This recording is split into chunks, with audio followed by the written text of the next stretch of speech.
Yep. Inside, I want to kill myself. We are on an 0-7 run over the last 2 days. After tonight was just complete bullshit.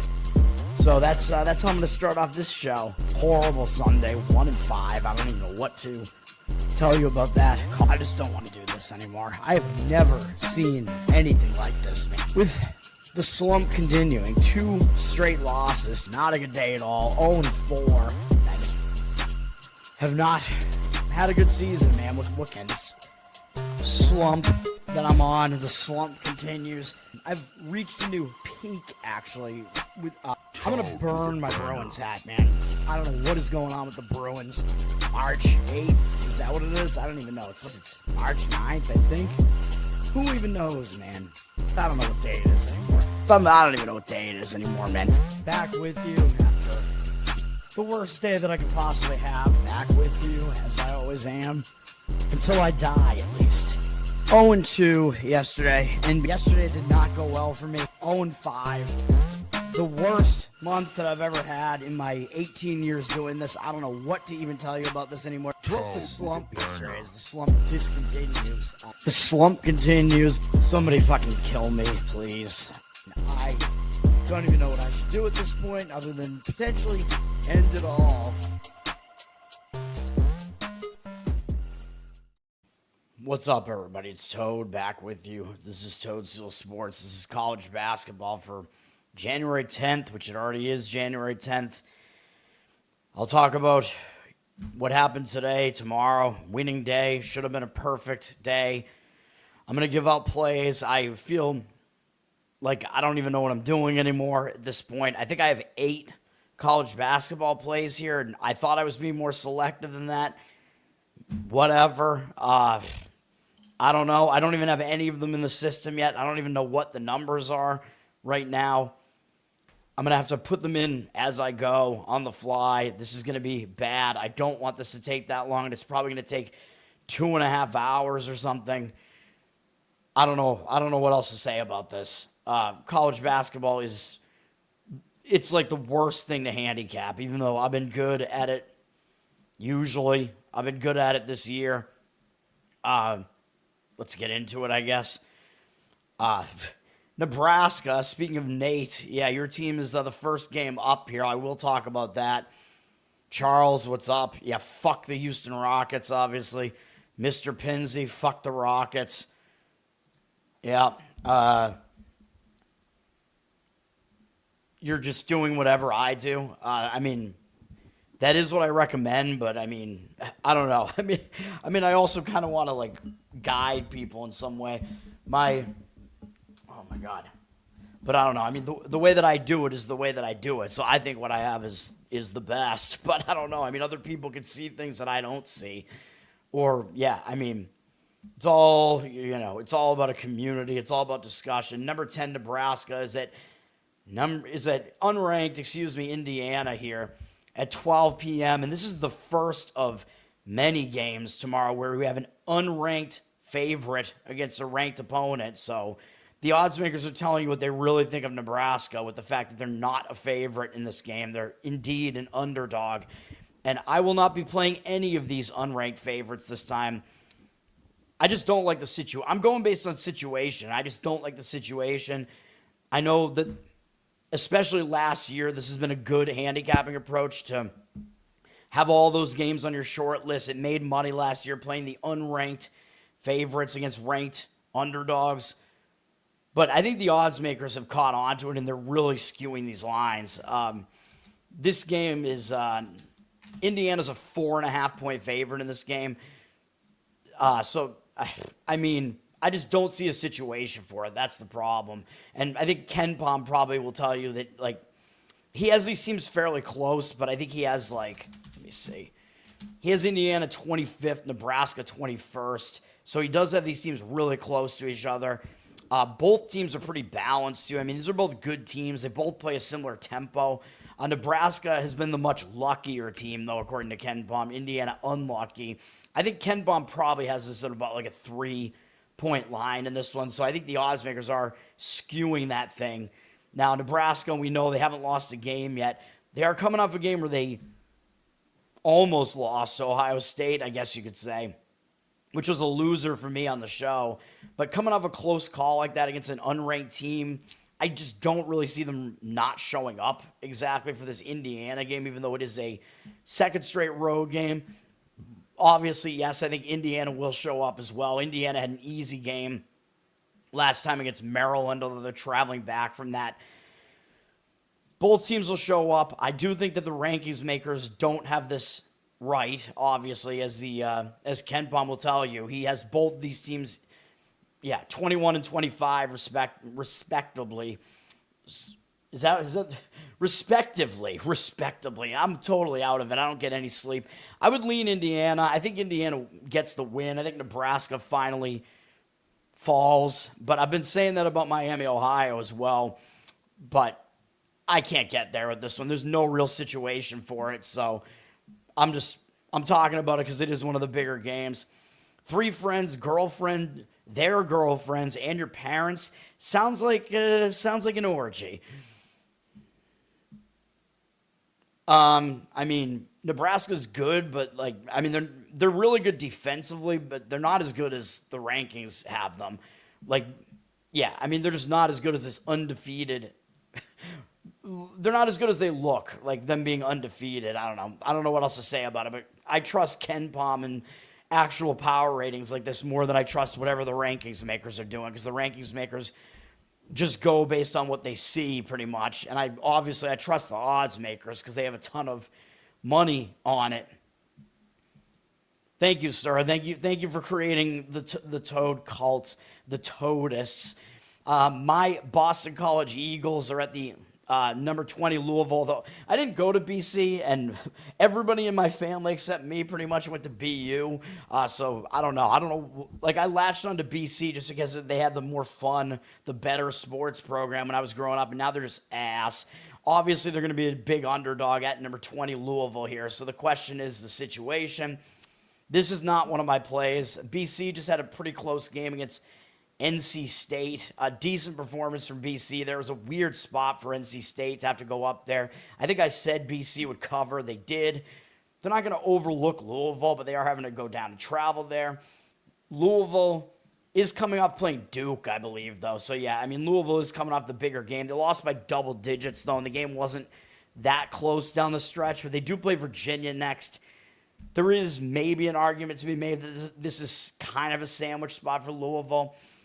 I won't touch the game, obviously. I guess I'll slightly lean to Boston College. It's a 21-point spread, down from 21.5. Total pretty low at 149. But it's, again, not something I'm interested in. BU does play hockey. BC plays hockey as well. The bean pot, baby. All the Boston schools are pretty good. Northeastern is good as well. At least those 3 schools are good. ESPN at noon has number 21 Tennessee at Florida. This is another one of the games where the unranked team is favored over the ranked team.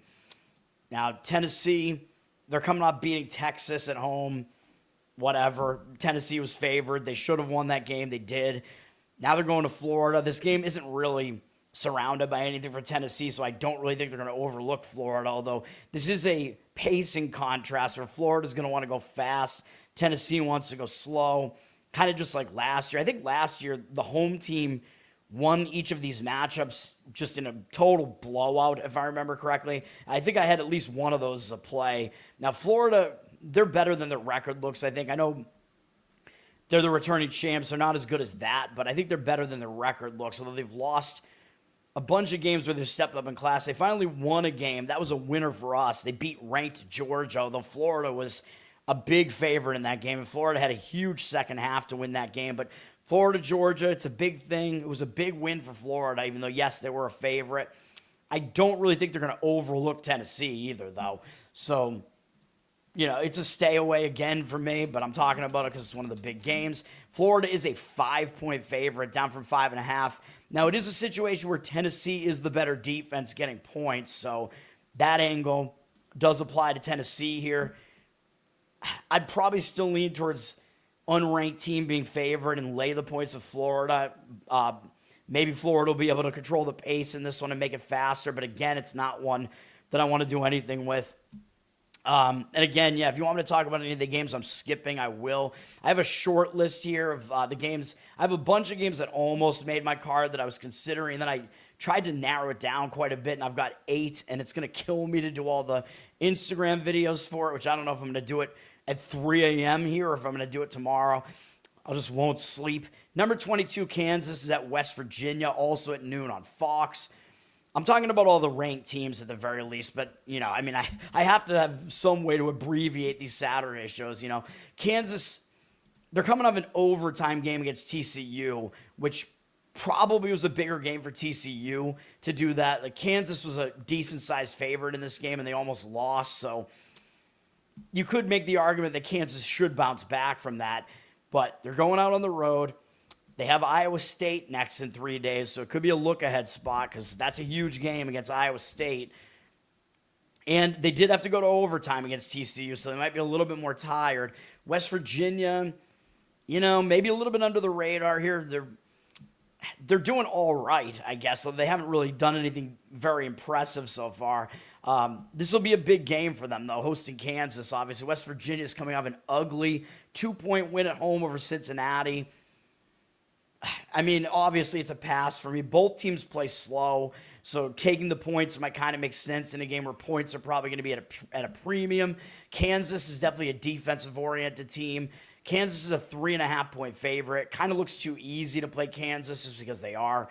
Kansas, the blue blood, they're doing better again this year. They're the ranked team. Low total. It's gone up a little bit to 136. Slight lean for me towards taking the points, but not something that I'm interested in. VCU is at George Mason in the A-10 here. VCU is coming off a big game against St. Louis, man, and VCU took the loss at home by 9 in that one. I thought VCU was going to get that one. St. Louis is good, man.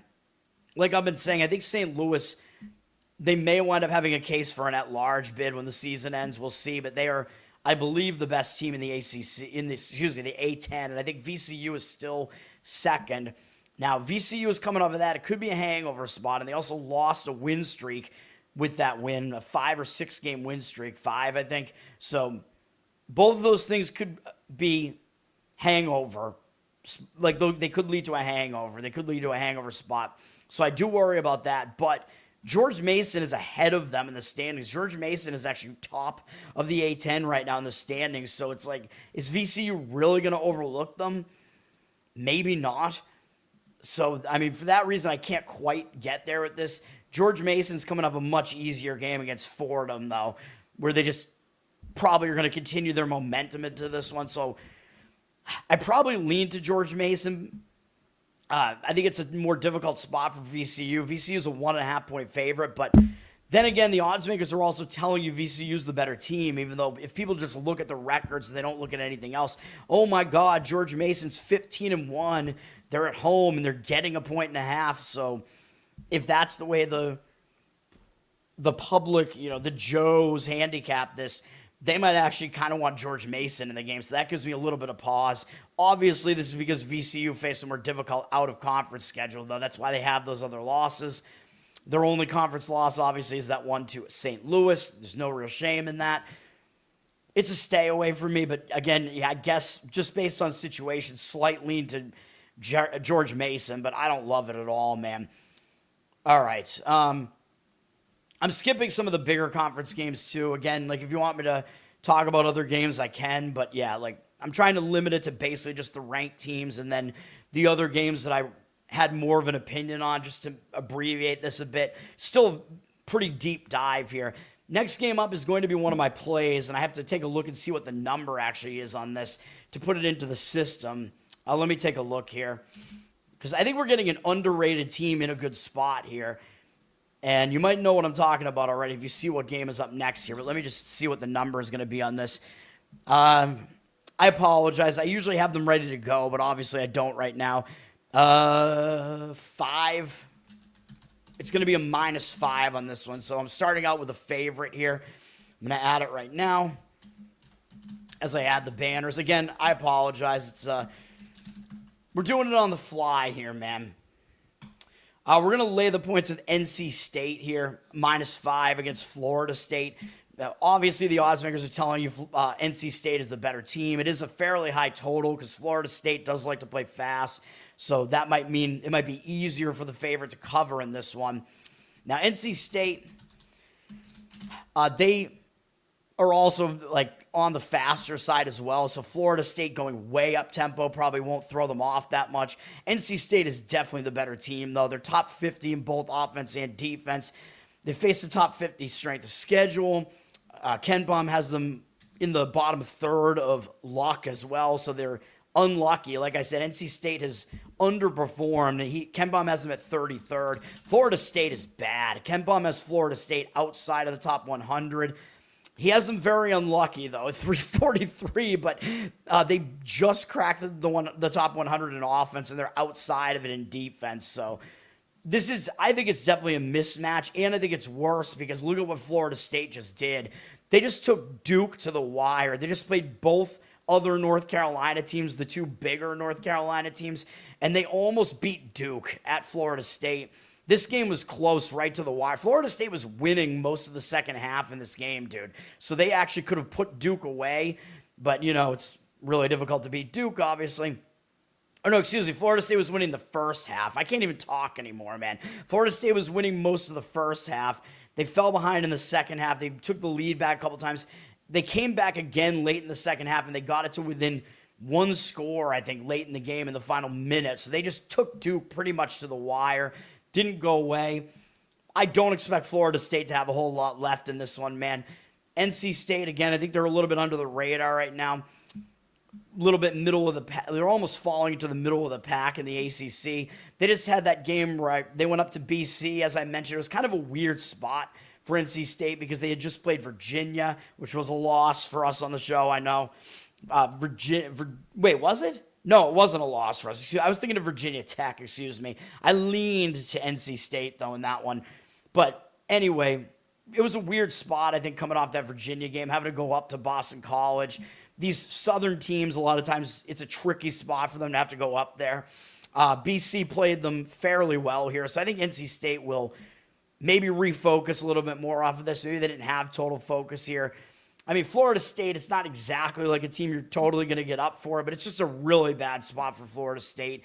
So I think laying the points makes sense in that one. That's on ACC Network at noon. That's how we're going to start out. Hopefully we can get a win on that one with NC State. All right. Next up, we're going to go with, I don't know what my next play is yet. I got to figure it out. But we do have DePaul at UConn on TNT at 12:30. DePaul actually, their record doesn't look too bad right now. Are they no longer a doormat? Man, I don't know. But the Big East, is way down this year too, though. It's like, I think everybody that's above DePaul in the standings here is good in the Big East, and then everybody below them is bad. So, and I think DePaul might also still be bad. So the Big East is, it's not the most powerful conference.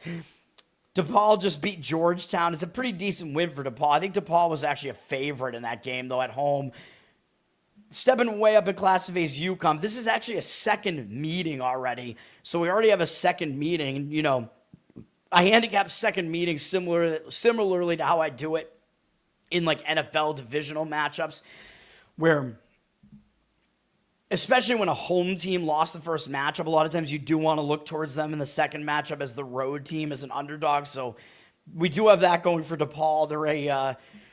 They're in the, whatever you want to call it, the road reversal revenge angle, which really, again, revenge is kind of a stupid way to put it because, in a way, DePaul's going to be motivated here, obviously. I mean, they're going to be motivated anyway when they're playing UConn. But I think more what the deal is that the team that lost the first game is going to have the adjustments to make, and UConn just might look right past DePaul. So that's really the deal there. That's why that angle works. UConn is coming off a pretty bad performance, though, where Providence took them into overtime, I'm pretty sure, in Providence. So that was a huge game for Providence. Lackluster performance from UConn. UConn, I think, was a double-digit road favorite in that one. So I could see UConn actually showing up with focus here, though. But then again, they play Seton Hall next, and Seton Hall is near the top of the conference right now. So it is possible they do still look past the DePaul team that they already beat on the road by 18 looking towards Seton Hall. So this is a very difficult game to handicap from a side perspective. I think what you can probably say is that you're probably not going to get value on the UConn side because they're UConn. Like, you're always going to get that number's always going to be skewed a little bit towards them. They're 19.5-point favorite, and the total is low in the 135s, or in the 135 range, 135.5. Taking the points, probably the way I would lean in that game, but again, I could see arguments going both ways there. Into the 1 p.m. slate, we have Michigan, number 2 in the country, rankings-wise at least. Ken Bum will have some of these rankings different. I think he does have Michigan still number 2 or number 1 even. Let me see. He has them 1. He has Iowa State 2 and Arizona 3 now. They've been all kind of flipping around. Michigan is playing Wisconsin here. Wisconsin maybe on the way back up a little bit. They did just have a decent win at home against UCLA. Now they're going out on the road. I mean, obviously Wisconsin's going to be a giant underdog in this game, though. They will step up for the game. The question is Michigan State going to overlook this game? And I don't really think so, because Michigan State just went to Penn State and almost lost the game. Not a good performance from Michigan, man, in that one. Almost losing as a pretty big favorite there. Penn State, I think, is not even in Ken Bum's top 100. Bad game for Michigan in that one, so I think they might show up. They only play Washington next, although they do have to go out to the Pacific Coast to do that. But Wisconsin, I mean, they're a named team still in basketball. Not really a team you're going to overlook unless it's really sandwiched in there by, between really big games, which this, of course, isn't. Michigan's a 19-point favorite. Total is high. It's up to 169, man, because, again, this is not your father's Wisconsin team. Wisconsin has started going up-tempo more recently, and it has not really worked out great, although I don't know what Wisconsin's going to do right now. I had them as one of the, I think, first 8 teams or so out of the tournament in my bracketology that I did on Monday. We'll see. I would probably lay the points with Michigan in this one, though, if I was going to play it. I just think they're coming off a really bad game. But, yeah, both teams will show up for it. But I think if you get, like, a focused Michigan team, it's probably going to be a little bit of a problem there. And especially if it's going to be a high-scoring game, which Michigan does play ridiculously fast. Number 6 in tempo, which it's crazy that Michigan State's number 1 in defensive efficiency. This is according to Ken Bum, and 6 in tempo. Like, usually teams that play that fast, they are not that good defensive efficiency-wise, so it's crazy. Number 7, Houston, is at Baylor on Peacock and NBC Sports at 1 p.m. Houston is coming off a pretty tough game, man. They got a nice win over Texas Tech, only beating them by 4. So you could argue that maybe they're in a letdown spot here going to Baylor. But I could also see the argument that Houston didn't play that well against Texas Tech, because Houston was whatever they were, I think about a 6.5-point favorite in that game. So you could argue that they didn't play as well as they should have as a favorite. But going on the road to Baylor, Baylor's going to get up for this. I mean, Houston has been one of the big brothers in the state of Texas for a while. Baylor's coming off a loss to Iowa State, though, at home by 10. Then the question becomes, how close was this game? Like, was Baylor hanging around in this game? They were down 6 with 4 minutes left, so kind of yes. So I'm not really jumping out of my seat I'm not running to grab Baylor here. Let's just put it that way. I think you could argue that both teams are kind of in tough spots. It looks way too easy to lay the points with Houston, though. Houston is a 3-point favorite. Like, the public's going to be all over the Houston side, most likely. Like, how could you only have to lay 3 with the 7th-ranked team in the country, right? And Houston is good. Ken Bum has them at 11th, so they're a little bit overranked right now. I think I would still lean to taking the points with Baylor slightly, because it does look too easy to play Houston. I think Houston is still coming off the more difficult game, but it's a game that I really don't want to get involved in. Next up, let me see. I got to look at my spreadsheet here and just make sure I'm not like skipping any game that I wanted to do anything with here. I'm gonna keep tabs on this. Hold on. I think I actually skipped one that I was gonna talk about. Let me see. Did I? No, I did not. Okay. Next up is the next play for me, actually, which I don't know. This one, I don't know if I felt as good about it, but hold on. It's because I have to get into the system again here. This one we're going to be taking points. Let me see. What can we get on this? Looks like the number is 15 right now. We're gonna be on some underdogs here and some favorites, man. This one, yeah, is a 15-point underdog. I'm just getting it in right now. That didn't sound right. We're gonna be on LSU plus 15. Just let me get it in here. I apologize again. It's just it takes so long to handicap the whole slate of games, man. And I try to do it like as quickly as I can too, and it takes me like almost 2 hours. LSU plus the points against Vanderbilt here. This is in the 1 p.m. slate on SEC Network. Vanderbilt, number 11 in the country, and they're actually underranked. KenPom has them number 5 in the country. He's got them top 5, both defense and offense, but he does have them pretty lucky at 81st. And LSU, he doesn't really have that far down. He has them at 41st. Has them a little bit less lucky at 184th. They haven't really faced that difficult a schedule, so that's kind of a problem. 227th, but they're decent. I mean, they're in the top 40 in offense, according to KenPom, top 75 in defense. Vandy's going to try to speed this thing up. LSU plays more of a mid-tempo game, but really this is all about the spot. Vandy's coming off their legitimizing win, man. Like, Vandy's good, definitely, like, according to the analytics and whatever, but even I questioned them going into that game against Alabama, where I leaned to Vandy in the game, like based on the analytics and stuff, and Alabama being a little bit down this year, but I was worried that Vandy had not faced a difficult schedule, and that is still the case. Well, KenPom does have them facing the 59th strength of schedule now, basically just because they played Alabama, I guess, but that was a huge win for Vandy, man, beating one of the teams that's been one of the top teams in the SEC for the last couple of years, Alabama. And everybody was kind of questioning Vandy. Oh, Vandy hasn't played anybody yet? Yeah, well, now they have, and they just beat Alabama. Their other best win was probably St. Mary's prior to that, and that was a tournament revenge game, by the way, for Vandy. They lost to St. Mary's in the March Madness tournament last year, but I think Vandy could be in a letdown spot here, man. I know LSU has a decent record, but they are 0-2 in conference so far. Might be a team maybe you overlook. Vandy does have Texas next, although I don't think it's really a sandwich spot. Although, I don't know. Texas always kind of has that name recognition around them, though, in basketball, though Texas has not started well in the conference. So really, I think this is just more of a letdown spot. But I think the other part of this is that LSU, they're coming off a bad game, dude. They just lost as a home favorite to South Carolina. This is a bad game. LSU was a pretty big favorite in this game, and they lost, and you can kind of see why. They actually had a really bad shooting game, 39% from the field, and South Carolina shot 57% from three.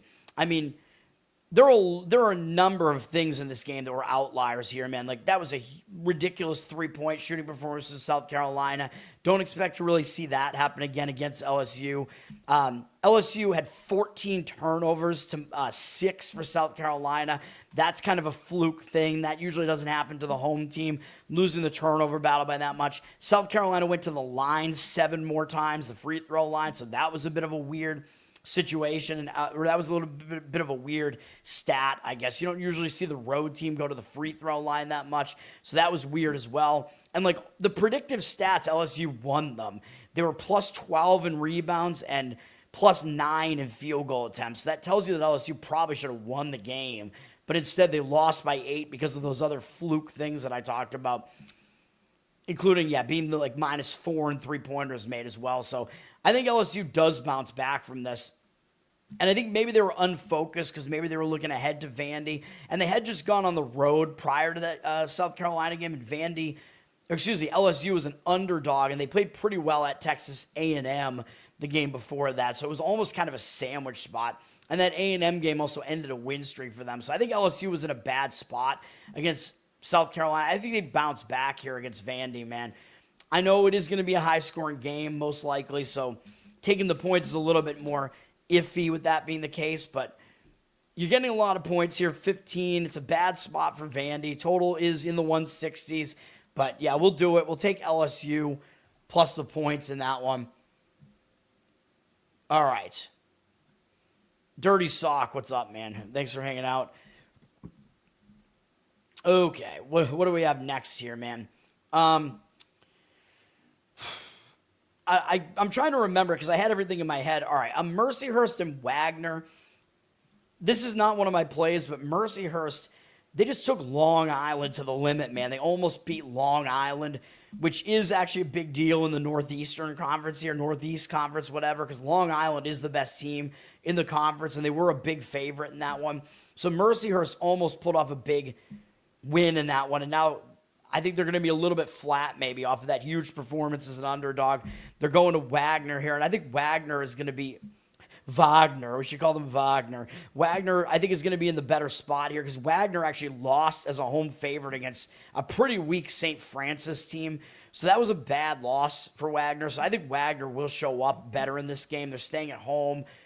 So it's pretty simple here. You have a team that was a big underdog that fell just short versus a team that lost as a big favorite. Well, not a big favorite, but lost as a decent-sized favorite. So I think Wagner is the right side here. They're already up from a pick'em to 3, though. So immediately you've already lost value on that. Again, these college basketball lines, especially in these small conferences, they just move so fast. But I think the money is agreeing with me on that. Total is really low at 130.5, but 3 isn't a huge number to lay. So I think Wagner is the right side there. Western Carolina at the Citadel. Western Carolina just played pretty well. They beat Furman 2 games ago. That was a nice upset road win for Western. And then they did not suffer a letdown after that. They almost pulled off another road upset at Samford, although Samford is a bit down this year, so I don't know how big that game really was. But Western Carolina was a big dog in that one. Samford won the conference, I think, 2 years ago. Now it's a 3rd straight road game for Western Carolina. And up next, they got the top team in the SoCon, the Southern Conference. East Tennessee State is their next opponent. So I think it is kind of a sandwich spot here for Western Carolina, man. It's a bad spot. Citadel is basically the doormat in this conference right now, man. They're bad, and they're coming off losing by almost 40 points to Mercer, and they still don't have a win in the conference. And yes, the Citadel is putrid, but it's not going to be on my card, but this is a lean for me towards the Citadel. You're getting 6.5. It looks almost too easy to lay the points with Western Carolina. It's not that big of a number. Down from 7 to 6.5 here. I would take the points. Don't know if you get the key number of 7. It's not on my card, but that is an opinion that I have. One of the stronger ones that I have. This is one of the ones that's almost on my card. And so is this one, Troy at Louisiana, although Louisiana is putrid as well. But Troy is coming off a big game, man, against Arkansas State. Arkansas State's one of the best teams in the Sunbelt. That was a huge game for Arkansas State, though, because that was the rematch of the conference final from last year, which Troy won, I think, as a slight underdog in it last year. So Troy got into the tournament instead of Arkansas State. I think Arkansas State may be a program that's never even made the tournament, so Arkansas State definitely had that game circled, and they beat Troy. Troy was a favorite in that game, though, I think. So maybe Troy was an underdog in this game. They were on the road at Arkansas State. So Troy wasn't expected to win this game. So they lost by 12. I don't know. So even though I think maybe Troy is in a little bit of a sandwich here, you could argue that maybe they'll show up for a game just because they did lose that game by double digits. Wasn't that close. But it did end a win streak for them, 5-game win streak, and sometimes that will hang you over a little bit. And they do have Southern Miss up next, and Southern Miss is in 2nd place in the conference right now. And they have the revenge game against Arkansas State the next game after that. So I do think this does look a bit sandwichy. Louisiana is an awful team, but obviously that's factored into the line. Louisiana did just get a win over UL Monroe, which that's a bit of a rivalry, I think, although UL Monroe is always on the short end of that one. I think UL Monroe is just god-awful. Louisiana got that win. They're not going to be overconfident off of beating Monroe by 6 points. I think they'll be focused on Troy, the team that won the conference last year, so I lean Louisiana in that one. Troy has dropped from an 11-point favorite to a 10.5-point favorite. The total is pretty low in the 130s. Troy does like to play slow and focus on defense, so asking him to lay double digits on the road in a spot like that is definitely a questionable thing to ask. So I like Louisiana in that one.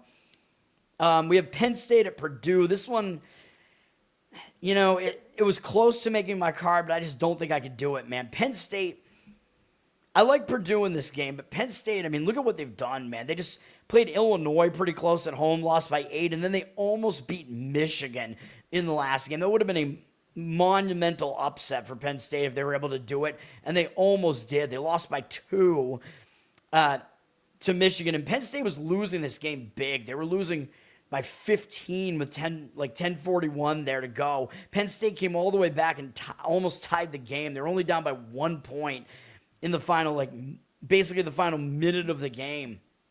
Huge game for Penn State. I think Michigan probably took their foot off the gas. Now Penn State's got to turn around and play another huge game, going to a place that's really difficult to win, the Mackey at Purdue. Although Penn State won't overlook Purdue. So then the question becomes, is Purdue going to show up for this game? And, Purdue, they're coming off a game against Washington. They only won by 8. So wasn't a great performance for Purdue. It was kind of just like whatever, probably get in, get out. Now they play Penn State, but they do have Iowa next. And you could worry that maybe that's a little bit of a look-ahead spot there for Purdue.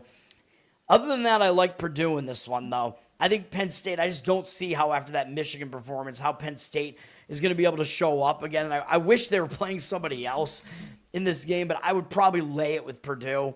It's 21.5, though. Total's not really that low, 152. Purdue plays slow, but the thing is, they're 288th in tempo, but they're number 1 in offensive efficiency, according to KenPom. It's crazy, how much Purdue can actually score, even though they don't play fast. Pretty insane, but yeah, I would lay it with Purdue if I was going to play it, but I do have some reservations with that one. Number 24, SMU at number 6, Duke at 2 p.m. on ESPN. This will be a somewhat interesting one, although Duke is definitely going to be a favorite, obviously, in this game. Probably a fairly substantial favorite.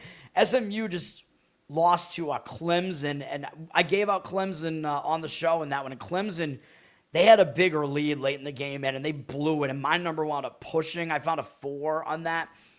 Hopefully not too many people lost on that, but that was – Clemson should not have failed to cover in that one, man. SMU was coming up the huge legitimizing win. Talk about the legitimizer. SMU had theirs against North Carolina, and they had Duke coming up next, so it was a horrible sandwich spot that they were in.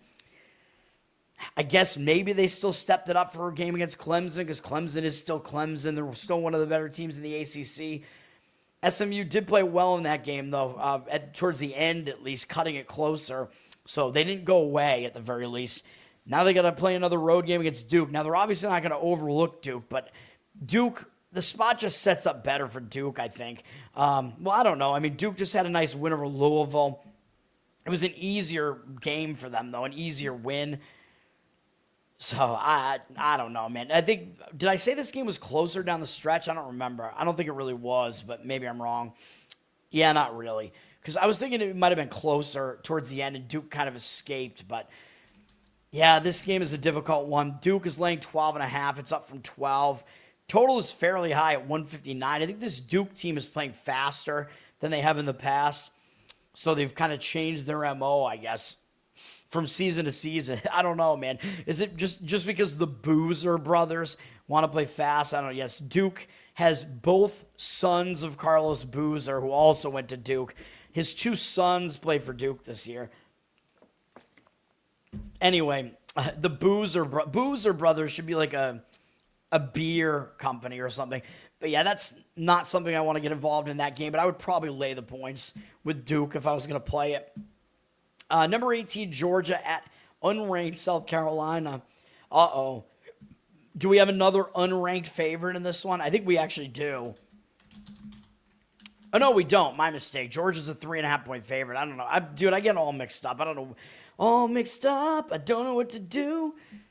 I don't know. I'm trying to think of some lyrics to make up for it on the fly. I could make up some good parody lyrics, but I don't know. Next thing you turn around, find the underdog is you. Georgia's down from a 4.5-point favorite to a 3.5-point favorite in this one. South Carolina does suck ass, but as far as SEC teams go, they do. I think I don't know, man. I think they might be the worst team in the SEC, maybe. I don't know. We'll see what Ken Baum has to say about that. But they did just pull off that ridiculous upset of LSU. Not ridiculous, but it was a decent upset. So I don't know about South Carolina coming off an upset, man. They're not going to overlook Georgia, but they did just have a pretty good performance at LSU, man. Georgia, on the other hand, did lose to Florida, but that was a rivalry game. And Georgia had a bunch of wins in a row prior to that. 7 wins in a row, so I could see them maybe being hung over. Second straight road game, big game, a game they got up for, although they wound up losing by 15, and it wasn't really close down the stretch after Florida opened it up in the second half. So I could see it going both ways. Like, I could see that being a huge emotional get-up game for Georgia and them kind of being sent back down to reality, and now they have a hangover and they sort of lose the game twice, also because it ended a long win streak for them. Or you could argue, well, they were a big underdog in that game and they lost by double digits, so maybe they should show up in the next game. But then also, again, South Carolina's coming off a big performance as well. This game's hard to figure out. Georgia's down to 3.5 from 4.5. I guess the early money was coming in towards South Carolina. The way that I look at games, I mean, I guess I won't really disagree with South Carolina plus the points there, but not something I really, it's not something that gets me excited, let's just say. We have, I have way too many, I have way too many windows up right now, man. I apologize. Although you can't see the other windows, but it's confusing me. Winthrop at South Carolina, Upstate, USC Upstate. I think Winthrop is in a bad spot because they just beat Charleston Southern. Charleston Southern has been one of the better teams in the Big South. However, I do think Charleston Southern's overrated, and Winthrop was actually a big favorite in that one, so they actually didn't cover the spread. So I could see it going both ways. Like, was that a big win for Winthrop because Charleston Southern was near the top of the conference? Or was it not a good performance from Winthrop because they didn't cover the spread and they barely got by them? Not sure, but what is definitive is that they play High Point next, though, and High Point is definitely the best team in this conference. That is a huge game upcoming against High Point, so it is definitely possible that Winthrop does overlook USC Upstate here. USC Upstate, they'll show up for a game against Winthrop, but they still don't have a conference win. Just lost on the road to Presbyterian, who's been somewhat mediocre in the conference, at least this year. Yeah, this game, it's USC Upstate plus the points or pass the game, I would say, in this one. They're getting 5.5 here. That's what I would do if I was going to play it. I would take the points and fade Winthrop in that one. And High Point is playing that Charleston Southern team, by the way. So Charleston Southern is coming off that good game against Winthrop, big game. But now, obviously, they're going to show up for High Point, but Charleston Southern might run out of gas, man, because they already just played that big game against Winthrop. High Point is coming off smoking Gardner-Webb. Gardner-Webb is just awful. Like, even as far as this conference goes, Gardner-Webb is so bad this year. But High Point beat them 104-49. I mean, it's almost like it's impossible to not feel high on yourself after you win a game like that. So I don't even know like which way I would want to go with this one, man. High Point is definitely going to be a big favorite. They're up from 8 to 8.5 on the road here. The initial money looks like it did come in on them. I guess you could argue it sets up better for them because they are coming off the much easier game, but they could be riding real high off of that, man. And they have Winthrop next, but Winthrop is behind Charleston Southern in the standings, so I don't know. I mean, I thought it was an interesting one to maybe look at, but I mean, I guess I would somewhat lean towards laying it with High Point, but I do not love it. Fox Sports 1, we have a pretty interesting one between St. John's and Creighton in the Big East. St. John's kind of righting the ship after they had that horrible loss at home to Providence. St. John's was a big favorite in that one. I said I thought they'd bounce back on the road at Butler, and they did, so I was correct about that game. Now, second straight road game for them. Don't think St. John's is really going to overlook Creighton, though. And for Creighton, I think the spot is worse because Creighton just pulled off an upset on the road at Villanova. Dealt Villanova their first conference loss. Villanova is among the top teams in the conference right now. That was a big game for Creighton, man. Now they're coming back home. Now they're not going to overlook St. John's. I believe St. John's, correct me if I'm wrong, but I think St. John's actually beat Creighton in the conference final last year, so I don't think there's any way Creighton will overlook them. But the question is, are they going to be tired after the game against Villanova. I don't know, because they're definitely not going to look past St. John's for Georgetown or anything like that, but I think the spot does set up a little bit more difficult for Creighton, and they're traveling further because St. John's is just coming to Omaha from Indianapolis. Creighton is coming in from Philadelphia. So, slight lean towards St. John's for me in this one. St. John's has flipped from +1.5 to a pick 'em in this one, so they're probably going to go off as a road favorite in this one. And I do think St. John's is the better team here. Well, obviously the odds makers are telling you that because they're basically a road favorite here. But I think St. John's is a little bit under the radar right now because they have a number of losses that are against pretty good teams. So those are my thoughts on that one. If you want me to talk about some of these other big conference games, I will. But a lot of these games I'm just kind of skipping because I'm not that interested in them. Buffalo and Ohio is an interesting one in the MAC because Buffalo is 13-2 on the season, 3-0 in the conference, but they haven't played anybody, man. I mean, they've played one power conference team. They actually did win on the road at DePaul. But other than that, they faced no other power conference teams. Their other step-up games, they lost to St. Bonaventure by 8 at home. I mean, I guess that's not a horrible loss, but they took that loss. They lost on the road to East Carolina. It was not that good. And Buffalo has faced some real cupcakes, I think, pretty much in the MAC so far. They beat Western Michigan, Northern Illinois, and Ball State. Those are all bad teams. So this Buffalo team is not as good as their record looks. They're going to Ohio here. Now, I don't know if Buffalo is going to overlook Ohio to Kent State because Buffalo does have actually a run of huge games after this against Kent State, Miami, Ohio, and Akron, who are the other teams that are atop the conference with them, and Ohio is just slightly behind them. So it is possible Buffalo might maybe overlook Ohio just a little bit with those upcoming games. Although Buffalo's coming off the easy win over Ball State, so they're not in like a letdown spot or anything like that. Ohio is coming in off a win over UMass at home, where I think Ohio might have been a bigger favorite than that at home against UMass. I don't know. Maybe they should have won that game by a little bit more. They only won by 3. You got to figure they're going to show up for a Buffalo team, though, that has 2 losses on the season and no losses in conference so far. And the interesting thing about this game is Ohio is the favorite. So the odds, they're actually up to from a 3-point favorite to a 5-point favorite here. So again, you're losing some value pretty fast on this. Early money all over Ohio here.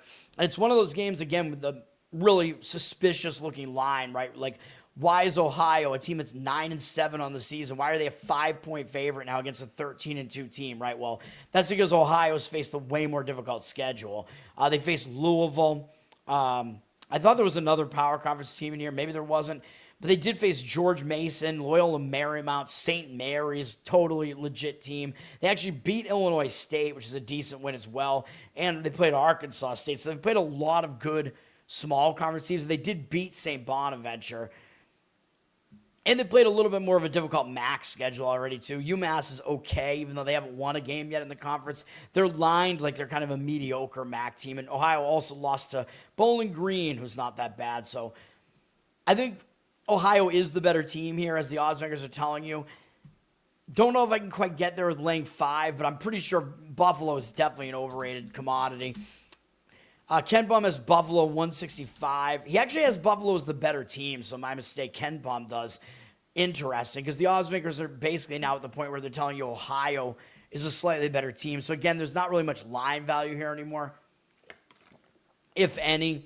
At 3, I think Ohio makes sense because it is one of those sus lines. But again, these games where the line looks suspicious like this, with these teams with the worst record actually being favored, the odds makers seem to be just shoving that number like higher than it should be because they're trying to counteract how strong a spot like that is. So, all right.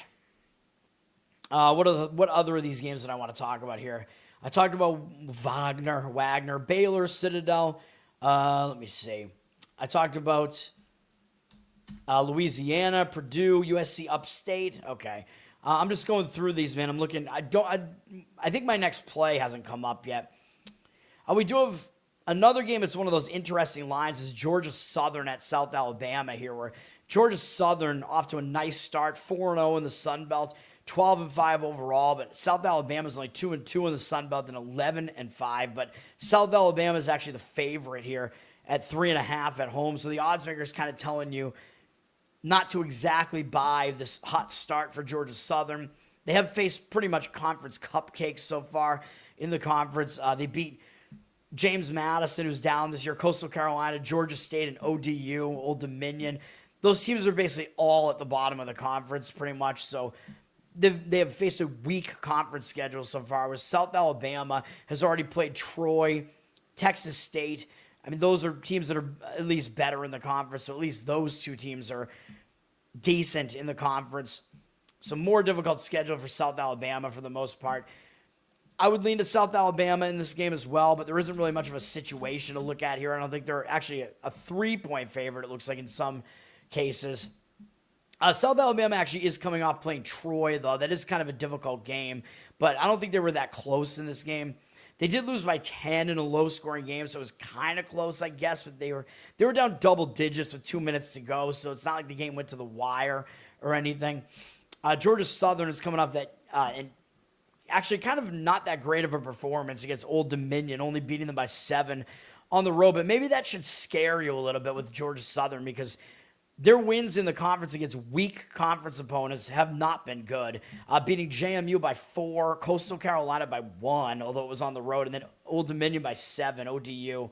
So they have not been what they really look like so far. So for me, lean to South Alabama, but very, very slight lean there for me.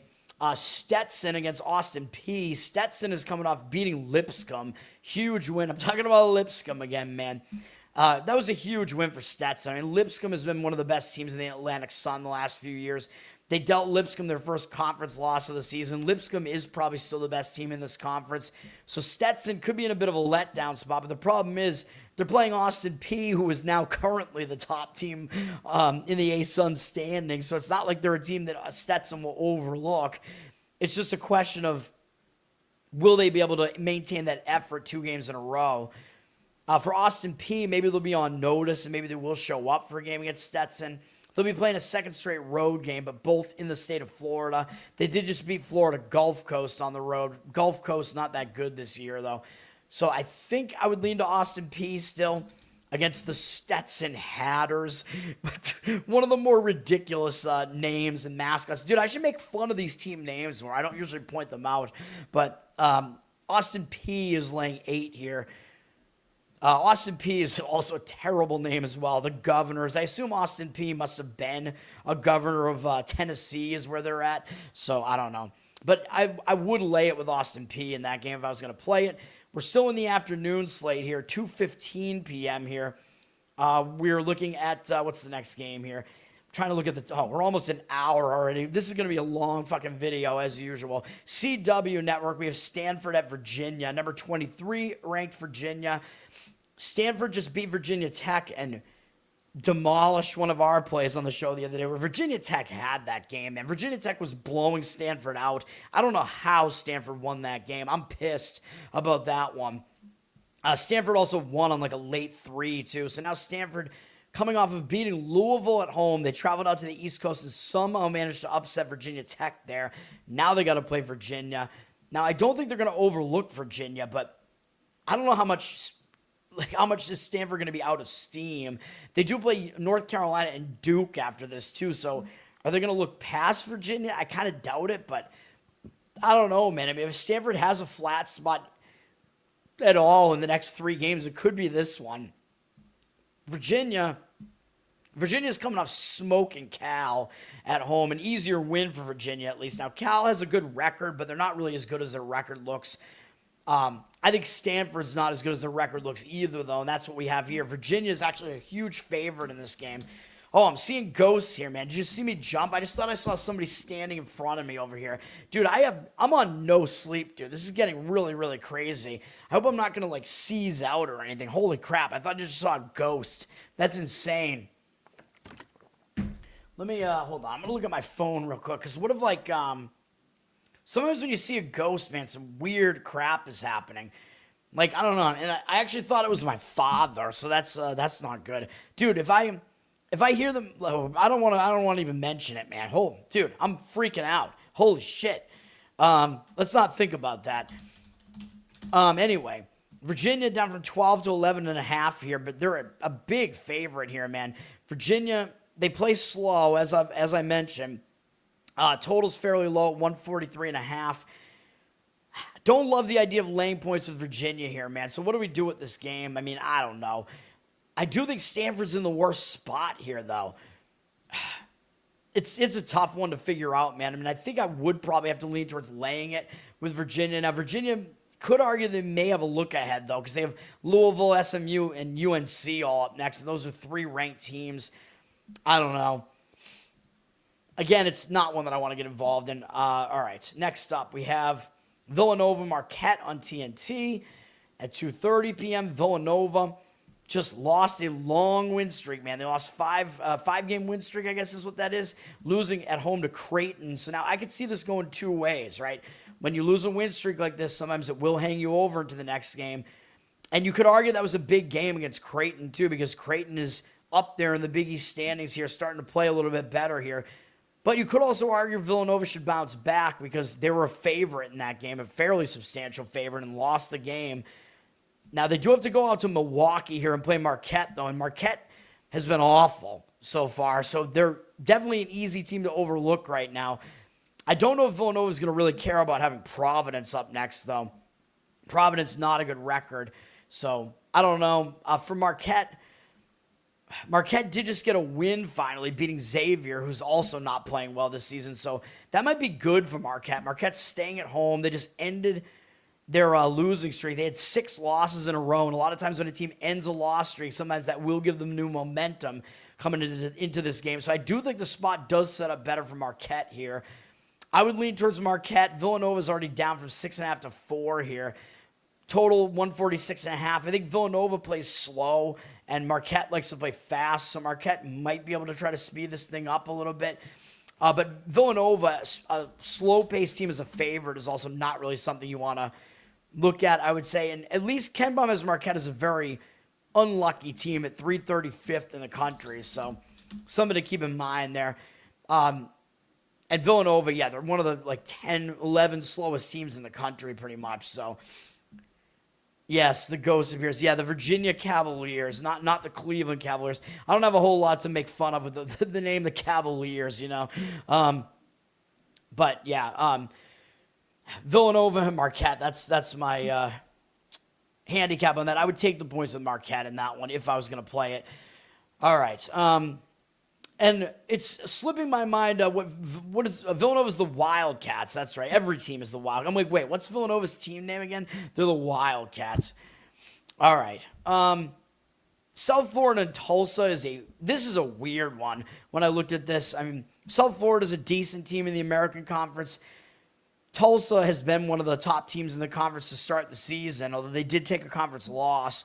Now, South Florida's coming off a couple of big games, man. They played UAB, although UAB is kind of mediocre in the conference. So that was a barn burner that I think went into overtime. Yeah, double overtime. Both teams scored over 100. And then they went to North Texas off of that and beat North Texas on the road. Nice win. I mean, North Texas has been a decent team in this conference as well, and they usually slow you way down and whatever. So coming off those big games, the question is, what is South Florida going to have left in the tank here against Tulsa? Because I think they will show up for the game against Tulsa, but they might not have a whole lot left. The problem for the Tulsa side is Tulsa just lost a long win streak, man. Tulsa had not lost since they lost, 1-point loss at Kansas State all the way back in probably October, November, whatever that was, long time ago. Tulsa had not lost since then. So now they took a close loss to North Texas at North Texas in the last game as well. So I think Tulsa might be hung over after that, man. You take that loss, sometimes you will be hung over, having not lost in such a long time. So, yeah, I mean, I think the spot's a little bit worse for Tulsa. The money seems to be somewhat agreeing with that early. Tulsa's down from 3.5 to 3 here, so they're not a big favorite. It looks a little bit easy to lay the points with Tulsa because their record is way better than South Florida's. 13-2 against, I think, 9-7 or something like that.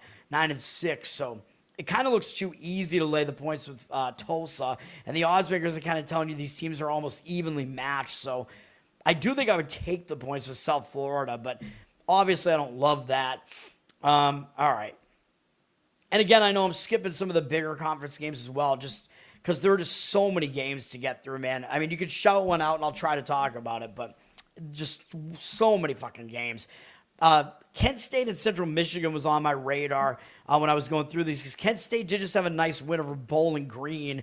Bowling Green has been a decent team, although they did knock Bowling Green into the bottom half of the MAC, so I'm not sure if it's really going to set up a letdown spot for Kent State or not, but it was a decent win against a decent defense in Bowling Green, although that game was really high scoring, surprisingly, because Bowling Green plays pretty good defense, but Kent State is a scoring team, and they do not play great defense, so pretty interesting there. I think that's the case with Kent State, at least.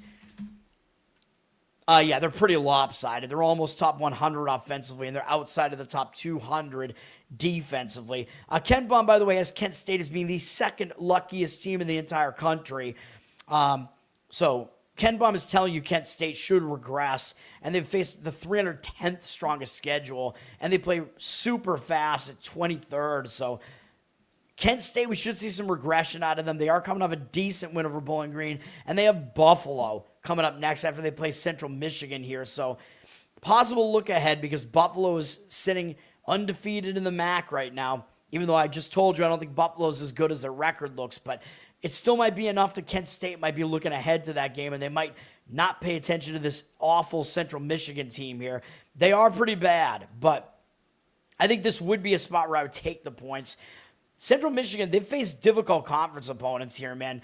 Ohio, Toledo, Akron on the road. I mean, those, not that easy. So Central Michigan, I'm not going to argue that they're good or anything like that, but there's a reason. I mean, they're 0-4 in the MAC because they have faced some difficult competition.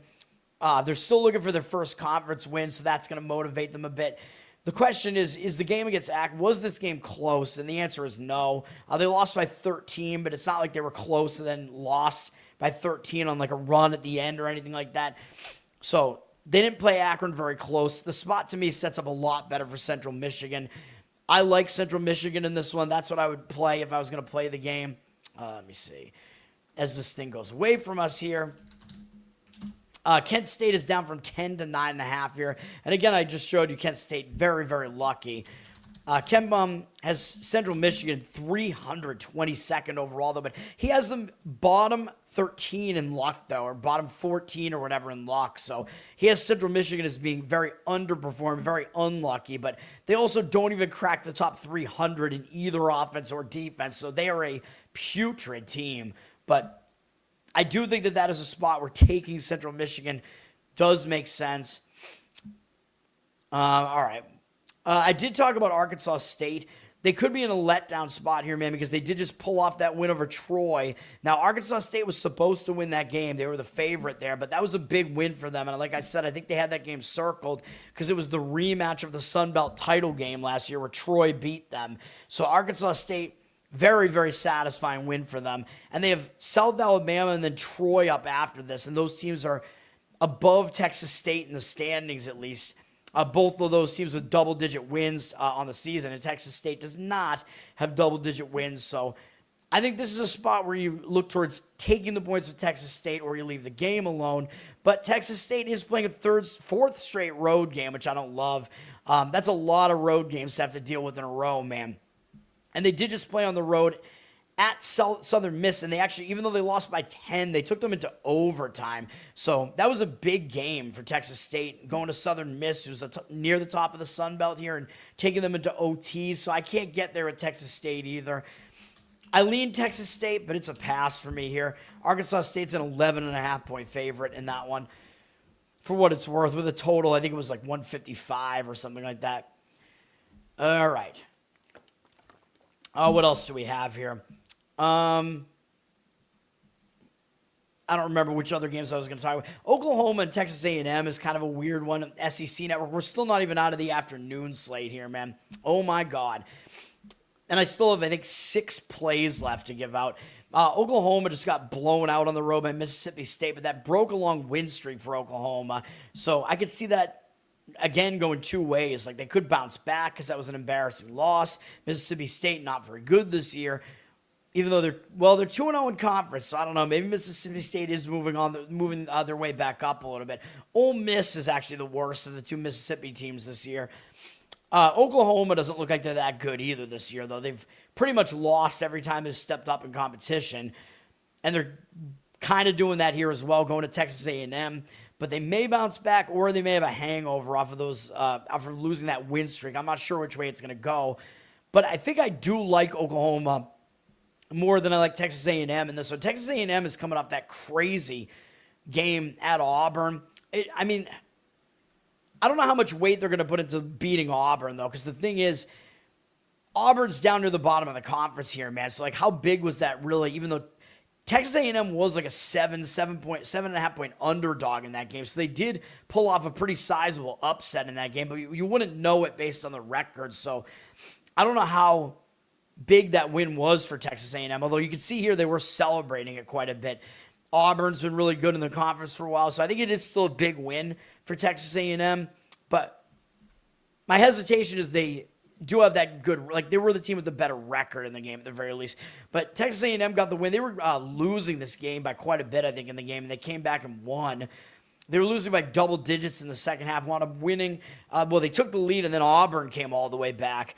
And then Texas A&M was able to somehow finish it off. And I think there was a questionable call at the end of that where it looked like Auburn had won the game with a near half-court shot at the buzzer, and I guess it was called not good. They said that he didn't get it off in time, but I kind of watched the replay and thought that he did. It was very close, so I don't know.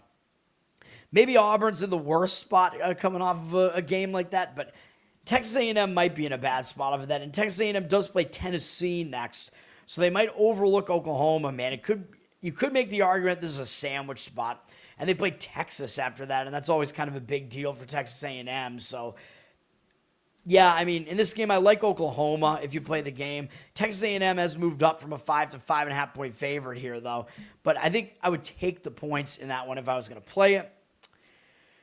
Okay. Woo. All right. Moving to the 4 p.m. slate here. It's going to be Arizona TCU is going to be the next game. Let me replenish my water here, my microplastics going straight to my balls. I'm going to be right back. Intermission. I'm going to just play like a random video during the intermission, although the only long one that I have is the intro, but hold on a second.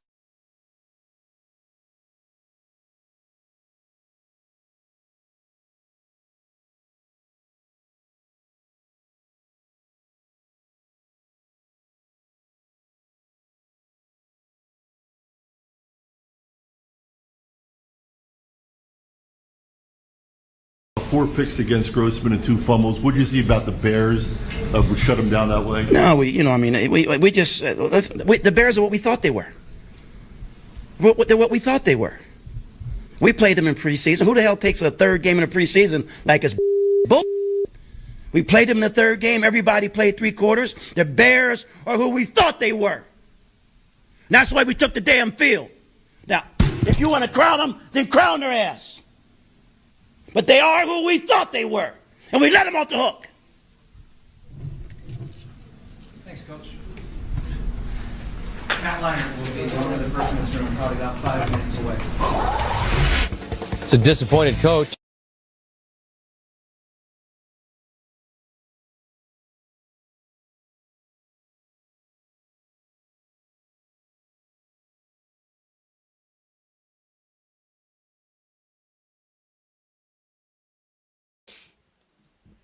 All right, I'm back.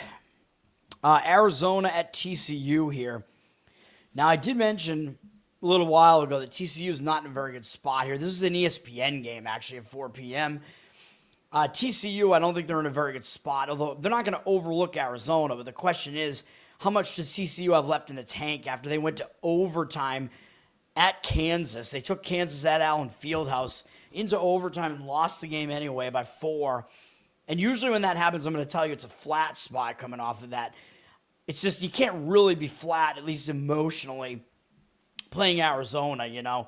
So still a bad spot for TCU, though, man. TCU had 6 wins in a row prior to that, so it broke a win streak for them. So I do think the spot is better for Arizona here.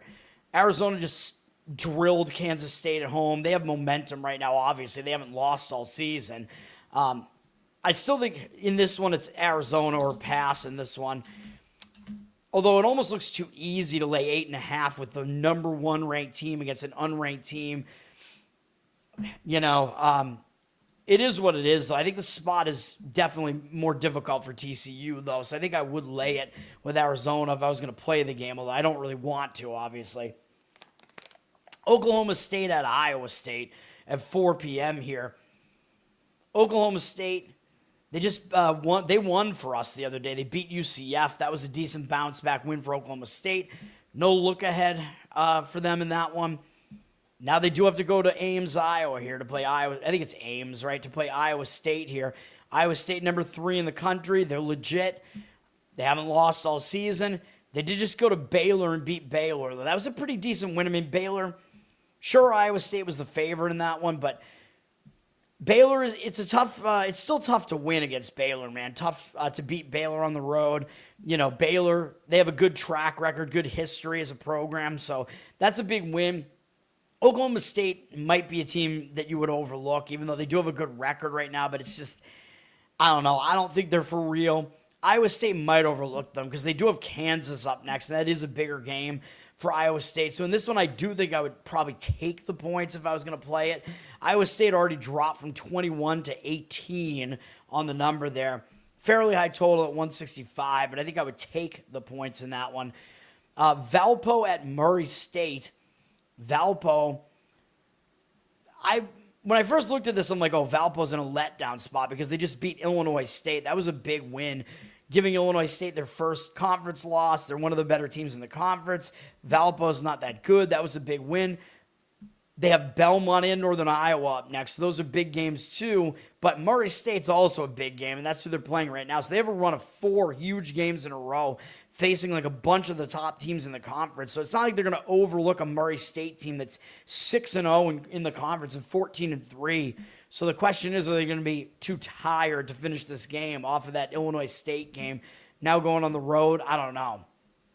For Murray State just beat Evansville. Easy win for them. So I do think the spot does set up better for Murray State, though. So I think if I was going to play it, I would lay it. Murray State's up from 10.5 to 11.5, so the number seems to concur with that, at least early on. We'll see. St. Louis is at LaSalle, and I was thinking St. Louis is going to be in a letdown spot, man, off of that big win over VCU. That was a huge game because I had said that it was between the two of them as the top teams in the A-10. But I don't think I could grab LaSalle here either, man. I think it's the second straight road game for St. Louis, but LaSalle, they just upset Rhode Island on the road, man. That was a nice upset for LaSalle. So I think both teams are kind of in bad spots here, but LaSalle did end a long loss streak. So maybe that will give them some new momentum here. I just don't love playing teams off of big upsets. Although Rhode Island is at the bottom of the conference, so I don't know. Is LaSalle going to really be in a major letdown spot off of that? Maybe not. I don't know. Because I don't think these guys really think about it like in terms of spread, right? I don't think they're really thinking, oh, we just pulled off a 7.5-point upset. I think it's more like, oh, we just beat this Rhode Island team that doesn't have a good record. So I do think LaSalle is probably the way to look in this game, but I don't love it, needless to say. The number has moved up on St. Louis from 14.5 to 15.5 there. Okay. Holy Cross at American. I think American is in a bad spot. American just took Colgate to the limit on the road.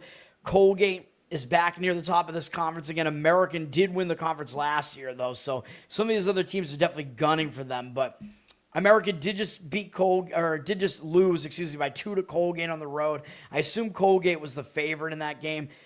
And American has Navy up next, and Navy is actually in the top spot in the Patriot League right now. So I think this is a sandwich spot for American, basically between the top 2 teams in the conference. Could easily overlook Holy Cross, my Worcester guys here. Holy Cross, has lost a couple games in a row. They lost to Navy. I mean, no shame in that, really. They did lose to Lehigh on the road in the last game. Lehigh, not a great team. So Holy Cross may show up for this one, although it's a second straight road game. But again, yeah, I think Holy Cross is the side to look at in this one, although American is up from 8.5 to 9. Total's pretty low at 137.5, so taking the points might make more sense in that regard. I think Holy Cross is the right side in that one. Finally, we get to my next play here, and let me see what the number is on this. I keep having to do this. Let me see. Man, I'm going to have to get up and give you my plays for tomorrow, too. This is crazy, man. Oh, boy, this line in this game, well, actually, it's not that crazy. Okay, let me see. I'm going to find the best number on this that I can get right now. This one is a small number, man. It's a small underdog, basically, so you could also look... you could take a +1 on this right now, or you could go underdog money line on this. Either way, I think is all right. This next one up is going to be Xavier +1.5 once I get it into the system here. We're going to take Xavier in this one. We're going to fade Providence, and I already talked about Providence, what they just did. They just had multiple huge... Look at all these games they played in conference so far. I mean, with basically no let-up. They lost 113 to 110 in probably multiple overtimes on the road. Yeah, 2 overtimes against Butler. They had to come off of that, and they played Seton Hall to within 5 points, and Seton Hall looks pretty good this year. Then they went out on the road, and they upset St. John's as double-digit underdogs on the road at Madison Square, I think. Then what did they do? They came back home and they took UConn to overtime. Huge game for Providence here, too. I believe double-digit underdogs in that one, too. So this has to be the flat spot for Providence, man. Now they're going out to Cincinnati, playing a Xavier team that's looked really bad this year. And up next, they got Villanova and then Creighton. And those two teams are one-loss teams in the conference right now. So those are two of the top teams in the conference, too. I think this is definitely a sandwich. This is like the obvious flat spot in the schedule. This is one of the ones that jumped out at me early. I think this is maybe the best play, to be honest, out of all of them. I like Xavier. Providence down from 1.5 to 1 here. This is what we're going to do. Providence, Ken Bum has him ranked 63rd. He does have him very unlucky, though. 354th in luck and 33rd in strength of schedule. So that's not that bad, but Providence is pretty imbalanced. They're outside of the top 100 defensively, so they're not good defensively. They play really fast, 21st in the country, so they're kind of a lopsided team. And yes, I know Xavier's outside of the top 100. I know Xavier's high up in Ken Bum's luck index, which I don't love that they're 80 in the luck. So I don't love fading like a huge luck disparity like that, but I am here. Xavier's faced the 47th strongest schedule, so they have faced a strong schedule. They do also play fast, so the teams are probably going to go up and down the court here. And I believe Xavier is actually technically the better defense. They're in the top 100 defensively, yeah. So they are actually the better defense. It's just Providence has the way better offense. So you're technically getting points with the better defense at home in this one with Xavier, in addition to it being a horrible spot for Providence. And for Xavier, they don't have they have one conference win so far against Georgetown on the road. So I think Xavier should show up here. They did just lose on the road by 1 against Marquette. But, it's Marquette. Marquette's down as well this year. Marquette was a slight favorite in the game, but still, I don't think Xavier's going to be in any sort of hangover after that, man. Getting to host a Providence team that's doing a little bit better than they are in the conference. Horrible spot for Providence is really the reason for that play, though. So I like Xavier. Okay. What are the other games I wanted to look at here, man? Virginia Tech hosting Cal here. Virginia Tech coming off that game where they should have won against Stanford, and they lost anyway.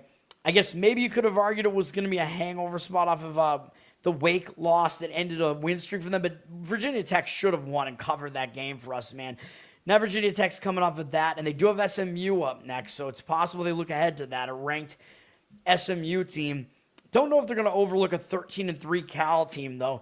Record is good, but Cal, I don't think they're really that good. They haven't faced that difficult of a schedule. Cal did just get blown out by Virginia, but they are already in Virginia now, so they're already adjusted to the time zone. But they do also play Duke next when they get back home. They get Duke in North Carolina, so it is possibly a look-ahead spot, but I don't know if you overlook a 12-2 Virginia Tech team. So I struggle with this game quite a bit. Virginia Tech's a 6-point favorite. Total's not that high at 147.5. I guess maybe.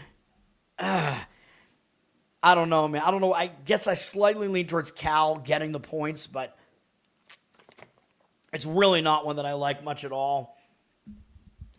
St. Francis is at Long Island. I talked about this one a little while ago. This is the other end of the Wagner and Mercyhurst game that I talked about. So those teams are all just flip-flopping opponents. Probably because Wagner is a Staten Island team, and that's where that first game was. And then Long Island is somewhere on Long Island, obviously. So it makes sense to have those teams be one after the other in your schedule for travel purposes. So that's for St. Francis' schedule. St. Francis just pulled off the mild upset at Wagner. So you could argue maybe they'll be in a letdown spot here off of that, although you're not really going to be in a letdown when you're facing the team that's atop the conference, the Long Island. So the question is, will they run out of gas here? Long Island, I do prefer Long Island in this game because they did just have a scare against Mercyhurst. Not a good performance for Long Island. So I do think Long Island is the way to look in this one. They're a 16-point favorite, though. That's how bad St. Francis is. 149 is the total. Not exactly a high total either. But that is my opinion in that game. We have Lipscomb at Florida Gulf Coast. Lipscomb, as I already mentioned, is coming off getting upset by Stetson. Not a good performance from Lipscomb. So I do think they bounce back here against Gulf Coast. Although, Gulf Coast will probably get up for the game as well because it is Lipscomb. But Gulf Coast did just play against Austin Peay. And this game was kind of in reach for Gulf Coast for a bit, man. And then they stalled out late in the game. So it was a decent performance for them against Austin Peay. So they're going to have to turn around and play another good team in the conference in Lipscomb. I think Lipscomb should be focused off of that horrible loss. I like Lipscomb in this one, but the money has come in on Florida Gulf Coast, up from pick'em to a 1. I would probably take the points of Lipscomb, though, or take the point if I was going to do it. Some of these other games, man, I don't know how interesting they really are. Again, you could shout out another one if you want me to talk about something that I have not. Western Kentucky at UTEP. UTEP, they just beat Middle Tennessee, man. So that was a pretty big win for them. Middle Tennessee is one of the better teams in the conference. Could be a bit of a letdown spot, although they're facing Western Kentucky, and Western Kentucky has a decent name that they've made for themselves in college basketball as well. Western Kentucky is coming off an ugly loss to New Mexico State, though, and they're only traveling from there to UTEP, so they're out in the Southwest right now. So I kind of lean towards Western Kentucky in that one, but it's not a strong opinion. They're up from 2 to 3.5 there, though, so the money seems to be agreeing with that early on. All right. What other games did I even want to mention, man?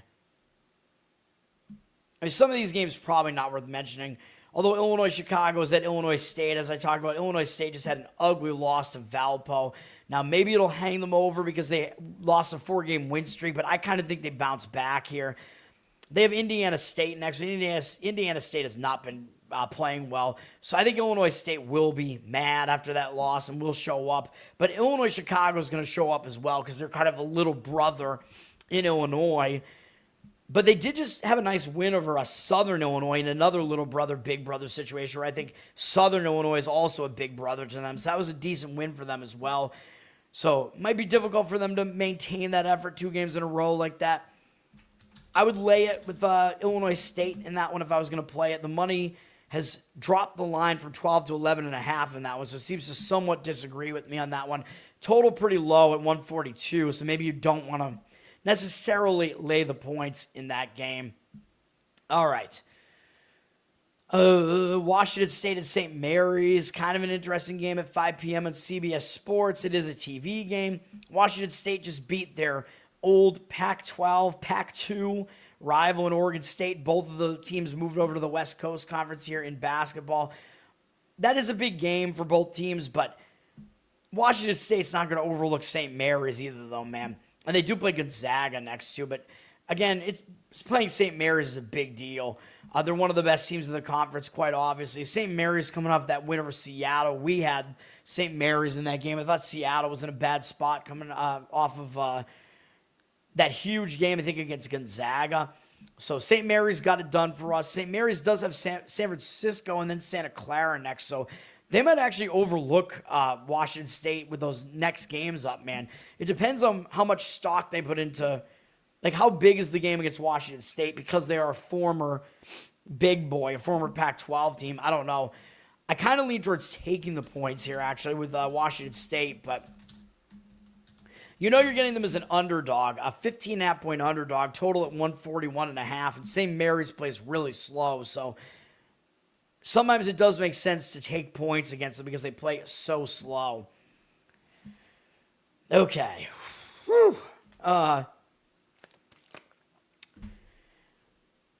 Southeastern Louisiana at McNeese. McNeese is coming off barely getting by Stephen F. Austin. So now the question is McNeese going to be in a bounce-back spot here because they were a huge favorite against Stephen F. Austin and they barely got by them?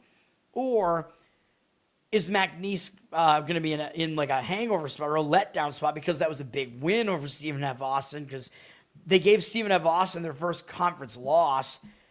McNeese does have a big game up next against Nichols, who is the only remaining undefeated team in the conference. And by the way, McNeese only had one conference loss last year in the Southland, and it was to Nichols. They played twice during the year, but Nichols did beat them once, and it was their only loss all season. So McNeese has Nichols next. So I think at the very least, you can argue it's a look-ahead spot here. So I think Southeast Louisiana is the side to look at in this game. They just beat Lamar in the last game. What that did is break a long loss streak, or break a 4-game loss streak for them.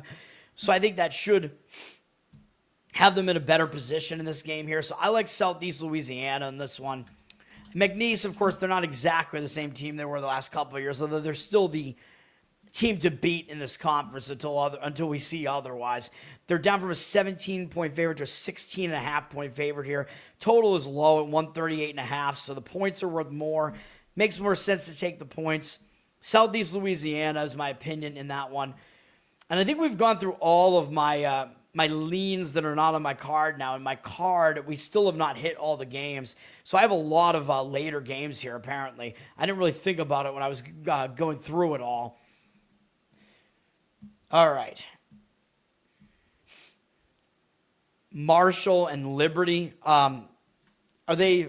Those are two. Yeah, they're two different conferences. I was like, are they playing each other? I think they might have been in the same conference as some. No, I don't think they were. I think Liberty was in the A-Sun and Marshall's in the Sunbelt. Yeah, where are those games at? Marshall at Georgia State. I'll do it because I already went by them chronologically. Marshall just beat James Madison on the road and barely got by them. James Madison's not a very good team this year, so that wasn't a good performance from Marshall. They don't really have anything up after this. Georgia State's not a good team either, but maybe Marshall will have more focus because that last game wasn't very good. Georgia State, they just lost at home to App State. I mean, I don't know how to gauge this game, really. App State was a small road favorite in that one. Georgia State played all right in the game, took a loss. I don't see them overlooking Marshall, though, because Marshall's up near the top of the conference. You know, I don't know, man. It's a tough call. Neither team is really in a bad spot. Marshall's laying 5. I don't know. I don't really have many thoughts on this game, which is why I didn't talk about it. I would probably lay it with Marshall because they are coming off kind of a bad performance, whereas Georgia State at least played pretty well as a home dog in the last game. I'd probably lay it with Marshall. I don't love it at all, though. And it almost looks too easy to do it because they're obviously also the team that has the better record, and they're not laying that many points.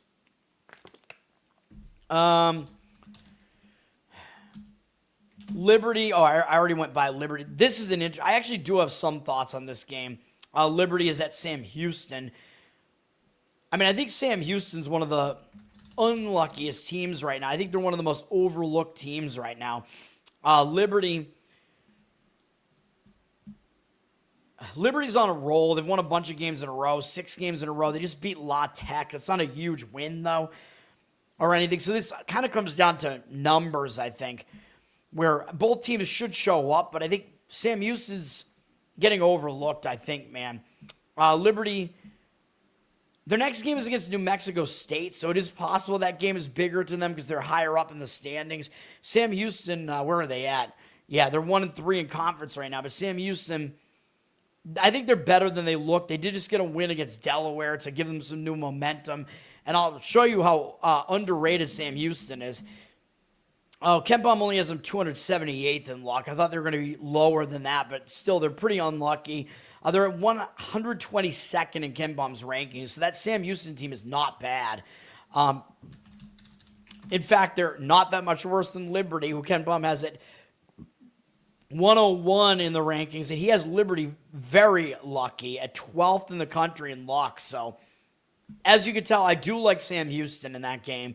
I think Sam Houston's, I think, going to be overlooked because their record is really ugly right now. They're better than that record would tell you. They've actually faced a more difficult schedule than Liberty so far as well. Sam Houston actually technically has the better defense, too, slightly, even though the bigger gap is that Liberty has the better offense. But Sam Houston is technically the better defense. They play fast, and Liberty plays really slow, so Sam Houston might be able to throw them off.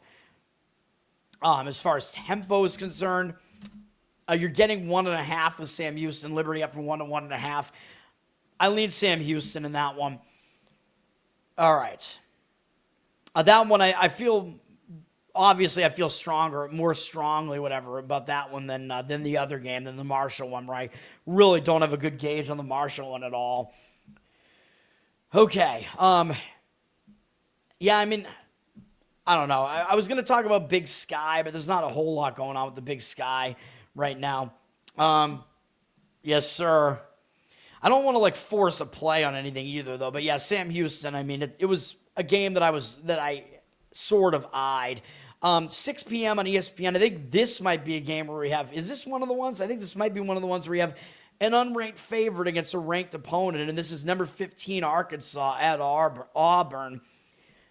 Arkansas, though, they were in a bad spot last week, I thought, because they'd beaten Tennessee the game before that, or last game, I should say. They went on the road to Ole Miss, who's really not doing well this year, and Arkansas didn't play that well against them. They wound up covering somehow, winning by 7, but I think Ole Miss was kind of in that game. It wasn't a great performance from Arkansas, so they might bounce back because I think they might have been looking ahead. I mean, Auburn, even though their record's not good, they still have that weight behind their name.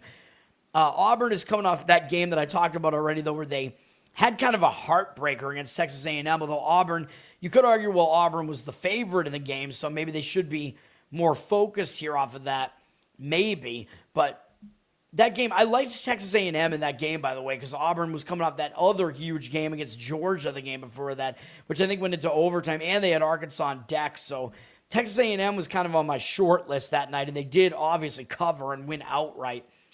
But again, I could see Auburn bouncing back because they were favored in that game, but I could also see them being in kind of a down mood because they thought they had won that game with that 3-pointer at the end. And Texas A&M is at least a team with a better record. And Auburn maybe feels like they got screwed on that call at the end of the game, where maybe that 3-pointer was good. It was close. So I don't know, man. I don't know which way it's going to go for Auburn in this game, and that is the question. Now, I believe it is one of the games where you have, the home team, the unranked team is favored here. Auburn is a 1-point favorite. Total is pretty ludicrous at 172. I mean, both these teams are probably going to be playing fast. High total, obviously.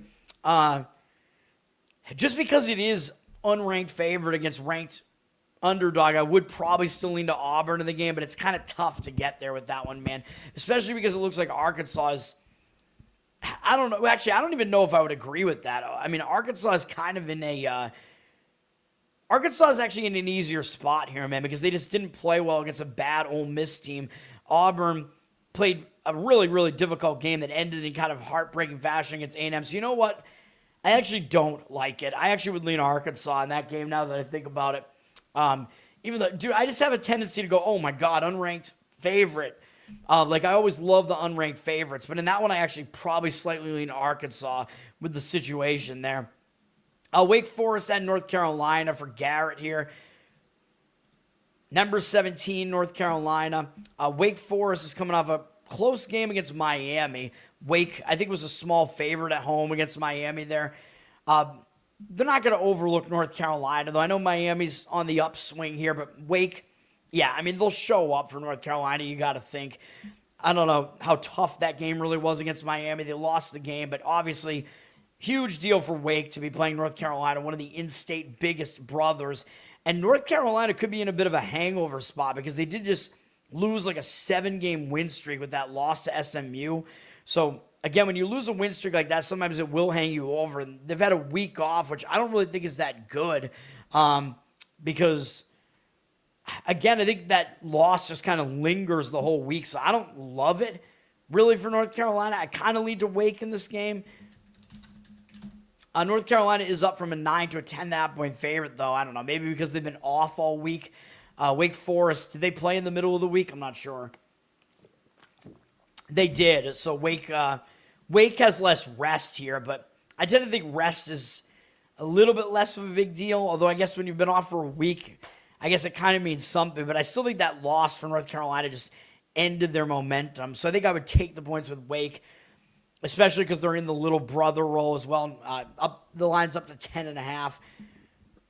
I'm not gonna hate you. The sports teams you like, what is it? You like? Who are the teams that I hate the most? You like Yankees, Lakers? That would be awful if it's that combination.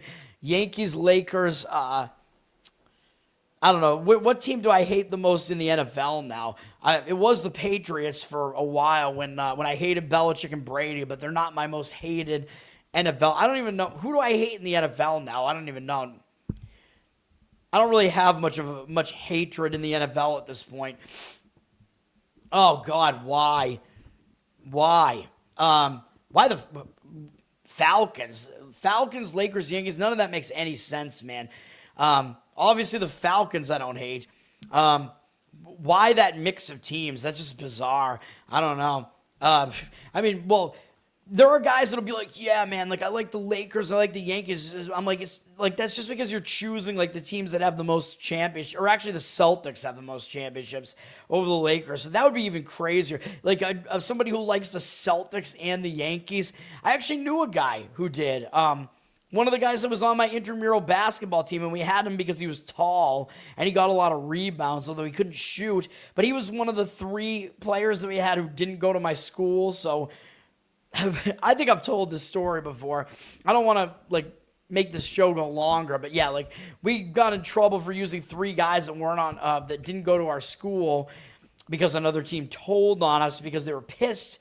It was really a bitch move, like chick stuff, because one of the guys on our team was dating the ex of one of the guys on the other team. So that's how it all happened. So then we lost our guys that went to the other school, and that guy was one of them. That guy rooted for the Celtics and the Yankees and the Patriots. I'm like, I fucking hate you, dude. Like, all he's doing, he's just picking the teams that have the most championships. I'm like, what the fuck? Well, at least that's better, I guess. Inheriting the fandom from your dad. I mean, that's yeah. I mean, I'm not gonna knock that. I'm not gonna knock not liking the Cowboys either. I mean, I don't hate the Falcons, but it's a weird choice. Lakers, maybe I'll question the Lakers a little bit more. I mean, as a Celtics fan, I obviously hate them, though. I do hate LeBron, obviously. Did not like Kobe either. I was on Shaq's side of the Shaq-Kobe debate. Kobe, tell me how my ass tastes, man. All right. Let's see if we can get this show done, man. We don't have too many games left. Northern Iowa and Bradley's kind of an interesting one on ESPNU in the Missouri Valley. Northern Iowa is coming off a pretty big game against Belmont, but they did lose by double digits, and I don't think the game was that close. So maybe they'll bounce back from that going to Bradley here. Bradley, They're coming off beating Drake in a very satisfying 93-66 result, though. Satisfying, especially because that was the rematch from the conference final last year, and Bradley lost to Drake in the final last year. So they had that game circled, even though it's a different Drake team this year. So I think it's a letdown spot for Bradley here off of that. Actually, it could be, even though I hesitate to say that because I don't think they could really overlook Northern Iowa. But I like Northern Iowa in the game if I was going to play it. But you do have to lay a lot of points with them if you want it. Or no, wait, what am I saying? Yeah, you're taking points with Northern. What am I saying? Yeah, you're getting points with Northern Iowa here in a low total game, 129.5. I don't know what game I was thinking of. Bradley's up to a 3.5 point favorite from 2.5. So it looks like some of the money maybe came in on Bradley. But yeah, I like the idea of taking the points in that one with Northern Iowa. I think, I wasn't thinking of Belmont Drake either. This is an interesting game as well. Belmont, of course, is coming off that really nice win over Northern Iowa. That was a big win because those are two of the top teams in the conference. Now, second straight road game, they got to go to Drake. I got to do it, right? Don't I have to do it? I don't even like Drake. You don't like the Drake? I hate the Drake. I love the Drake. How could you not like the Drake? Who's the Drake? Who's the Drake? The Drake is good. Yeah, I don't even know if I like Drake in this game, though, because Belmont, I think they will actually maybe still show up for Drake because, again, Drake won the conference last year. And Drake might have also been the team that knocked out Belmont in the conference tournament, too. I don't remember, but a lot of teams have Drake circled, man, because they won the conference last year. Again, even though it's a different Drake team this year that's not as good, Drake is coming off that blowout loss to Bradley. So I do actually prefer Drake in this one. I do like the Drake in this one. Not a play for me, but I do lean Drake. Belmont's down from 7-6 in that game. Total in the low 150s. I would take the points to Drake if I was going to play that one. We have Seton Hall at Georgetown. Is this game on my card? I guess it is. I have it listed as, I have 5 more plays to get through, and this one is on my card. Okay. Okay, Toad of the past, Toad from an hour ago. Oh, my God. We're going to take the points with Georgetown in this one as soon as I figure out what the number is. It's a small underdog price of some kind. 2.5, I think, is what it is right now. We'll take the points with G-Town here. I got to get it in the system here, which is what I'm doing. Let me get that in. All right, Georgetown plus 2.5. There we go. That's the next play up here. We're going to fade Seton Hall here, man. Seton Hall's been good, I know, so it's a line that looks too easy to play Seton Hall, for one thing, right? Georgetown has the uglier record. Like, who's going to want to take a very small underdog price, basically almost pick the winner with Georgetown, right? Well, Seton Hall just beat Creighton. That's a pretty good win. Creighton is actually above them in the Big East standings right now, so that was a big win for Seton Hall. It was a slugfest type of game, a low-scoring defensive game. Now they go on the road to face Georgetown, and up next, they got to play UConn in 3 days. So they have this game sandwiched in between the two teams that are atop the conference right now. So that is, I think, a sandwich spot.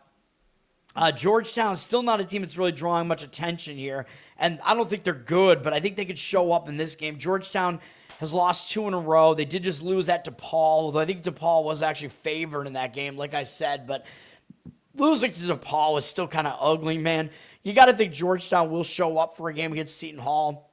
Now, one thing is Seton Hall is a slow-paced team here. Georgetown is a fast-paced team, so we need Georgetown to speed this thing up and kind of throw Seton Hall out of their element and make them uncomfortable. So hopefully Georgetown can do that, speed the game up a little bit. Now, Seton Hall, they're way better defensively than offensively. 9th in defense, according to KenPom, but outside of the top 100 offensively. So that might be good for taking the points here because Seton Hall really struggles to score. For Georgetown, again, they do play fast. Georgetown, I think, is the somewhat better offense here, but obviously the worse defense. Yeah, Georgetown's a slightly better offense, but they're outside of the top 100 in both. They are the unluckier team, though, according to... Wait, what am I saying? They play slow. I thought Georgetown was a faster-paced team. My mistake. It's a slow-paced game. So, all right. So, it's going to be a slow-paced game on both sides. Seton Hall can't score that well, though. So, yeah, I still like it. It'll be a lower scoring game at least. 137.5 is the total. It's a low total, so the points are worth a little bit more, although I know you're not getting too many points here. But I think it's a pretty iffy spot for Seton Hall, or I think it's a bad spot. We'll do it. We'll take the points with Georgetown. Ken Pom, again, as I was saying, does have them as the unluckier team, though, as well. So I'm trying to keep all these things straight, man, with Ken Pom. Trying to hit like most of these TV games here. Clemson at Notre Dame. Clemson is coming off that nice win over SMU, although it wasn't that nice for us because they didn't cover, but they still did beat a ranked team. Pretty satisfying win for Clemson. Now they're going on the road to face Notre Dame, and Clemson hasn't exactly been great on the road, in conference at least, barely getting by Syracuse and Pitt. Not a look ahead. They only have BC up next, but it could at the very least be a letdown spot. Now, Notre Dame is coming back from the Pacific Coast, though, and they played pretty well at Cal in the second of those games. Cal, not a great team, but still a decent record. So that was still a decent game for Notre Dame. Maybe a questionable spot for them, too, coming back from that. I would still probably lean towards Notre Dame here, though. Let me get the Georgetown one down. Clemson is down from 3-2 here. The total is low at 133. Money seems to be in early agreement with me on the Notre Dame side. That is the way I would look in that game if I was going to play it. But it's not a strong one for me. Next up, I think is next one of my plays, right? I think I'm done with all my leans. So next up, let me find the number on this. If I can even find it here. Where is it? Here it is. I'm looking on Action Network, man. They just... The way that they list some of these team names is like they abbreviate them in weird ways and whatever. This next one up, it looks like it's a 13.5 point number. Do we lose value on this already? We're going to take the points with... No, I guess we didn't. We're taking the points with Houston Christian. So this is the other side of that Stephen F. Austin game that I talked about. I think Stephen F. Austin is in a pretty difficult spot here, man. So Houston Christian is going to be a play here, plus 13.5. Against Stephen F. Austin, low total of 138, so I do like that as far as taking a boatload of points here in a game that's probably going to be slow. Now, I already mentioned Stephen F. Austin, they almost beat McNeese, man. That was a huge game, falling just short of McNeese. That would have been a huge win because McNeese has dominated the Southland Conference the last couple of years. I think Stephen F. Austin is going to be flat off of that game, man. And that also ended a long win streak of theirs. They'd won 7 games in a row. So I think that could have a kind of a double hangover effect. They're playing a Houston Christian team. It's in dead last in the conference right now that I think they could easily overlook. And they have an Incarnate Word next. And Incarnate Word's been decent in the conference. Incarnate Word did play McNeese pretty tough, I think, already. And I think we faded Incarnate Word off of that game, too, and I think it might have been a winner on that one. So it's, at the very least, it's a major hangover spot, and maybe you could argue it's a sandwich spot here. I think Houston Christian will get up for a team like Stephen F. Austin that's near the top of the Southland, and they're in the state of Texas, so Houston Christian might consider that to be a big brother situation. Houston Christian has lost a few games in a row now, but... Dude, Houston Christian, they faced a difficult conference schedule, except for that loss to Sela at home, Southeast Louisiana. That wasn't a great loss, but other than that, they lost on the road to Nichols, who still hasn't lost a conference game. They had to play Iowa State in the middle here. They lost to Incarnate Word on the road, who's a decent team, and then they lost to A&M Corpus Christi, who's near the top of the conference as well. So Houston Christians face a pretty difficult conference schedule so far. I think they could show up in this one, man, and at least get within this number, even though they're really not a good team. Ken Pom does have Stephen F. Austin at 108 in his rankings, and he has them unlucky as well. So, yeah, that worries me a little bit, but he also has them outside of the top 100 in offense. So they're more of a defensive team. They play slow. So possibly a style of team where they're not going to be able to cover a large number like this. Houston Christian plays even slower than that, although they're at 300th in Ken Pom's rankings, which does worry me a little bit. He does have them also pretty unlucky and having faced a slightly more difficult schedule, I think, than Stephen F. Austin. He's got Houston Christian really bad defensively, so I do worry about that a little bit outside of the top 300, but this is all about the spot, man. So hopefully Stephen F. Austin is just going to play an ugly, slow style, try to get in, get out, and hopefully we can get that one with Houston Christian. All right. Missouri at Ole Miss. This is a game where Missouri's coming off back-to-back upsets, man. They upset Florida, ranked Florida at home, and then we faded Missouri off of that. I thought it was a good spot for Kentucky to bounce back as well. And we lost the game outright. So Missouri pulled off a double-digit upset at Kentucky. And maybe the power ratings guys have to adjust on Kentucky because maybe they're just really not this good. I don't know. But Missouri's now coming off 2 huge wins, man, and now going on the road to face Ole Miss, who is at the bottom of the conference. And they got Auburn up next, which maybe they'll still look ahead to Auburn because Auburn still has weight in the conference as far as their name is concerned. So I really don't like the spot for Missouri. The problem is Ole Miss is coming off playing Arkansas pretty tough, and they have Georgia up next. So it's possible Ole Miss could be in a little bit of a sandwich here as well, though I don't think they're going to overlook Missouri. But who knows? I mean, Missouri is near the top of the conference right now, though. So I do think the spot is better for Ole Miss, but I do worry a little bit about it being surrounded by big games and them coming off a big performance. So, yeah, I lean to Ole Miss in the game, though, slightly. Ole Miss is up from a pick'em to a 1.5-point favorite, though. And look at the team's records, by the way. So who's going to lay points with an 8-7 Ole Miss team against a 12-3 Missouri team, right? So, again, it's one of those lines that just looks weird where the odds makers are telling you there's not much of a gap between the two teams. So I do like Ole Miss in that one more. I like that one to some degree, let's say. Justin, well, you keep saying that, but like you can find some of the most value in mid-major basketball because the odds makers don't pay as much attention to setting those lines. So that's where you can find the most value in a lot of cases playing those. So it's like it's the opposite of what you think. Like you just have to go in and look at those teams and like figure out who they are and look at the schedules. And I try to do that. And when you do, yeah, like it's in some way it's better to do it. It's easier to make money. You can find lines that are further off in those games because the books have to make sure that their lines are better in the bigger games when they know they're going to get a bigger volume. So, yeah. All right, next up is another one of my plays here, and this is going to be fading a ranked team, although we're taking an underdog in this one. And let me just see what the number is on this one here. I still have, I think, 2 or 3 plays left here. Oops, let me see. I'm trying to get my other I think I'm going to close my other Firefox window here. I'm so out of it right now, man. I apologize. At least my morning job won't be as bad. But I have to get out all these stupid Instagram videos. We're going to be able to get 6.5 right now with this. I don't know if we can get 7 on this. But we're going to take the points with Colorado. And let me get this up here. Let me see.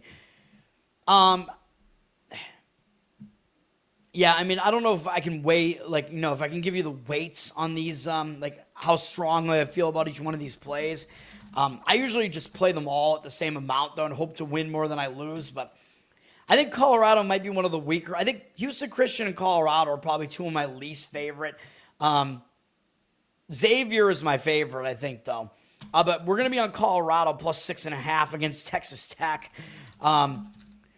Texas Tech's up to a 6-point favorite, and I know this one's a higher total because I think both teams play somewhat fast. Texas Tech's kind of a mid-tempo team this year after they were kind of slower last year, and I think Colorado might be a little bit faster, but this is all about the spot that Texas Tech is in, and it's kind of similar to the spot that Stephen F. Austin is in that we just talked about. Colorado's a 6.5-point dog here right now, but yes, I know the total's somewhat high at 159.5, but Texas Tech's coming off taking Houston to the wire, man. That was a monster game for Texas Tech, and it ended a 4-game win streak for them. So I think they might be hung over off of that huge game. Almost got the win against Houston. It's an in-state big brother situation. Texas Tech did actually beat Houston once last year, I'm pretty sure. They went 1-1 against each other.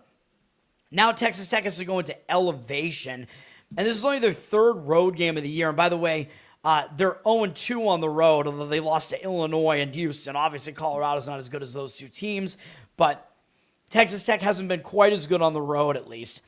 Now, Although, well, I guess you could argue they weren't that bad because both games were close, but still, they did lose both of them. Now, going from Houston, that grinding game, up into elevation to play Colorado, I think it's difficult, and I'd love this even more. I'd like it more. I don't know if I love it, but I like it. But I'd love it probably if BYU was the next opponent, because then it would be a sandwich. Unfortunately, that's not the case. They play Utah next, and Utah is basically a doormat, but Colorado, I just don't know if they're going to pay that much attention off of this Houston game. I know Colorado does have a pretty good record right now. They're 2-0 in conference, but Colorado, it sets up way better for them. They're staying at home. They're used to it. They're already in elevation. They just beat that Utah team, so not an impressive win. They should step up for the game against Texas Tech, so we'll take the points with Colorado in that one. Hopefully I'm not spreading myself a little bit thin with these plays here, man, because I wound up with more plays than I thought I would have. I kind of went from 2, which at first I had NC State and Xavier, and then I expanded it from 2 to, I think the Mountain West, I'm about to give you 2 Mountain West games to finish this, and I think those 2 are probably also in there. So I think I would probably go Xavier, as far as how strong I feel about this. I think I would go Xavier, then maybe the Mountain West games, then NC State, then LSU, then Georgetown, then Houston Christian, then Colorado is probably how I'd rate them, but I don't know. But we're going to do all of them. Missouri Valley, definitely my preference over Conference. Conference USA is hard to get a grasp of. It's a weaker conference, and I think it's a more strange conference. Missouri Valley has a lot of competitive teams in it right now, so you get more spots that you can figure out in that one. But I've kind of always preferred Missouri Valley. Missouri Valley has had a lot of pretty good programs go in and out of it, though. But, yeah, right now, definitely Missouri Valley. Okay, what other games did I want to talk about here? Let's see. Cal State Bakersfield, let me see. What was the deal with them? Oh, I don't know. This isn't really a game I was going to talk about. They were coming off a big upset of UC Davis, and then I believe I was correct. They didn't cover against Riverside in the next game, but I don't think there's anything to really see about that. They're coming off a bad performance against Riverside, and now they're going probably with some focus to Long Beach State. Long Beach State did just lose at UC Irvine, although they lost by double digits. But was this game close? No, it wasn't. Not really. But I probably prefer fading Long Beach in that one. Long Beach is actually a 5-point favorite, which is bizarre. Low total at 147. I would probably take the points with Bakersfield in that one. You agree? Hell yeah. I considered fading Cal State Fullerton against Cal State Northridge, man. Fullerton is coming off a huge win. They went on the road and they upset UC San Diego. That was a monster win for Cal State Fullerton, man. UC San Diego was a huge favorite in this game, and Fullerton won. And look at the shooting percentages in this game. This is ridiculous. UC San Diego lost the turnover battle 17-6. So that obviously threw the game off. That was kind of a fluke. They out-rebounded Fullerton 39-28. So UC San Diego pretty much dominated the most predictive stat. But then Fullerton also shot 50% from the field, 52% from 3, had 6 more three-pointers, while UC San Diego was only 40% and 26% respectively. So you got to think there's going to be some regression for Cal State Fullerton here, man. Am I going to convince myself to add a play here? I forget why I didn't want to play it. They have UC Davis next. Davis is an all-right team that's above them in the standings at the very least. But I think this is definitely a letdown spot and a regression spot for Cal State Fullerton. I guess my problem was Cal State Northridge does have UC San Diego on deck, so you could argue it's a little bit of a look ahead here. Cal State Northridge just beat Cal Poly, but it wasn't a good game for Cal State Northridge. They were a pretty big favorite in this game, and they almost lost to Cal Poly. Cal Poly was beating them throughout a lot of the second half. Northridge wound up barely getting by them. You know what? I don't know, man. This is the more that I think about this, Fullerton's up from a pick'em to a pick'em with juice, so it's basically a pick the winner here. What do the team's records look like here? Am I going to add a 9th play here? Man, I mean, Northridge is 10-7, and that's the side that I want here. They look like the better team, which they are the better team, but man, the spot is just really bad for Cal State Fullerton, I think. It is a major letdown spot. I don't know. Should I add it, or should I just stick with my my guns here? Stick with the other games that I have here. I mean, that was just it was a monster upset that Cal State Fullerton pulled in that game, though. And the numbers look like there's so much regression coming here. Oh God. I'm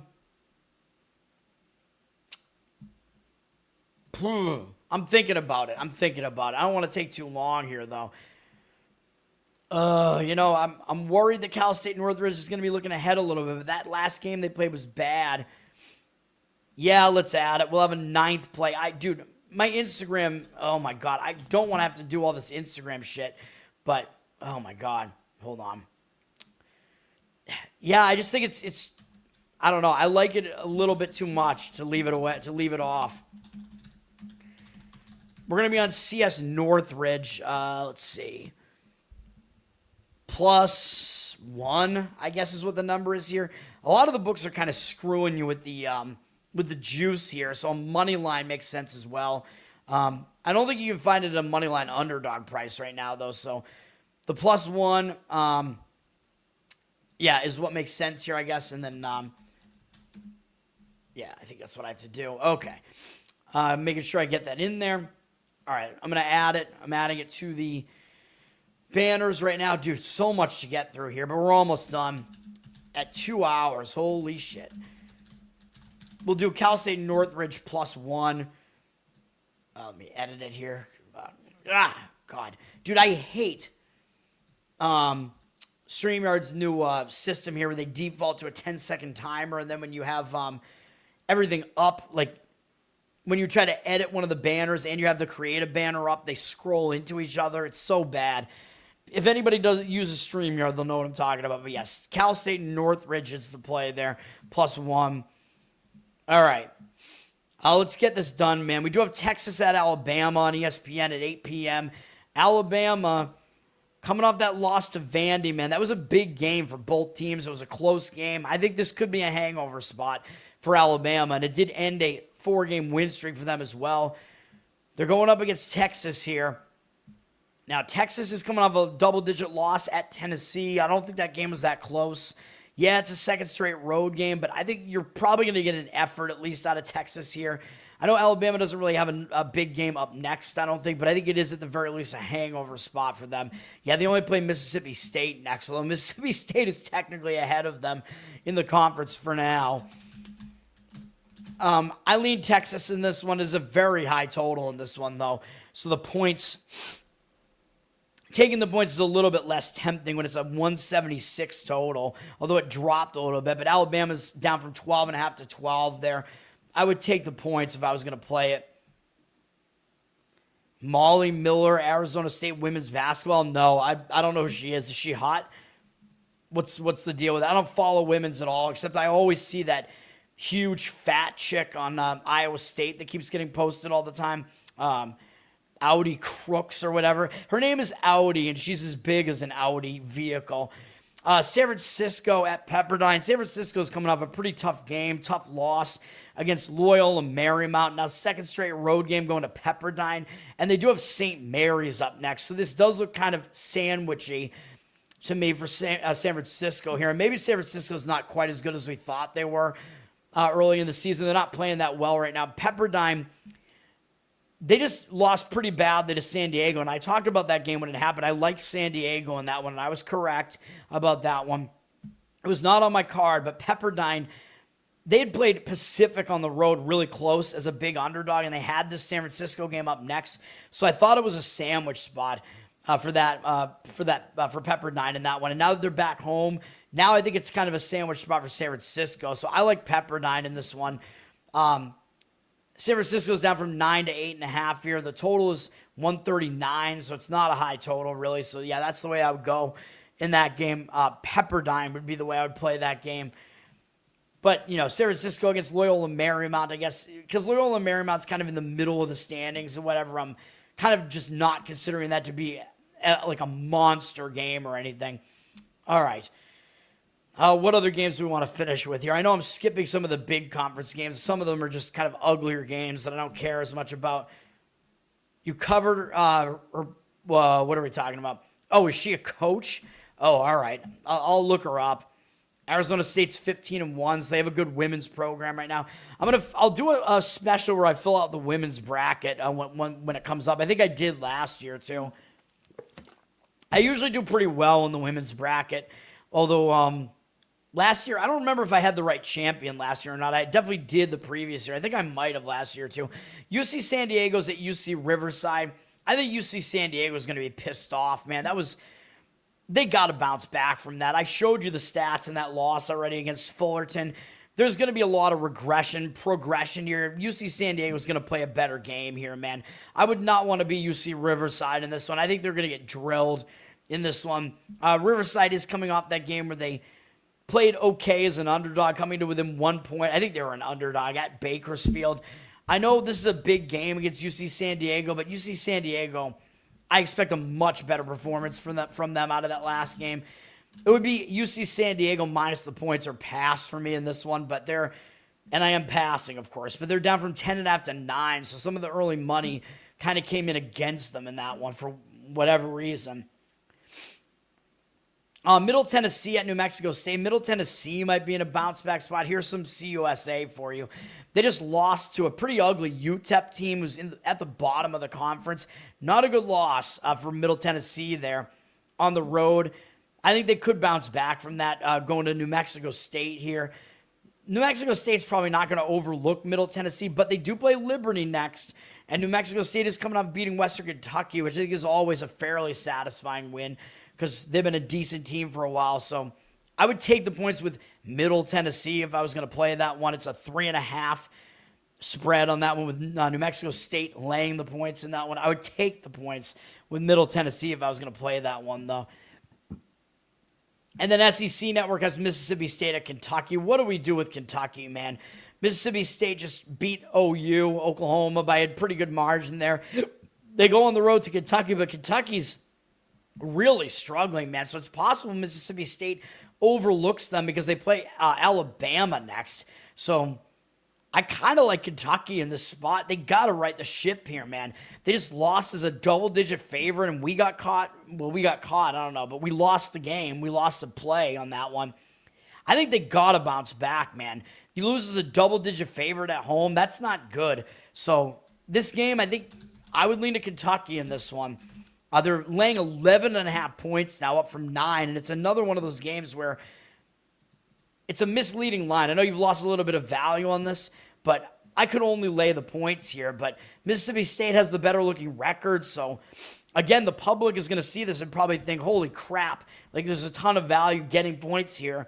But again, the odds makers are lining it this way for a reason. They're telling you Kentucky is the way, way better team power ratings-wise, so that's what we got going on in that game.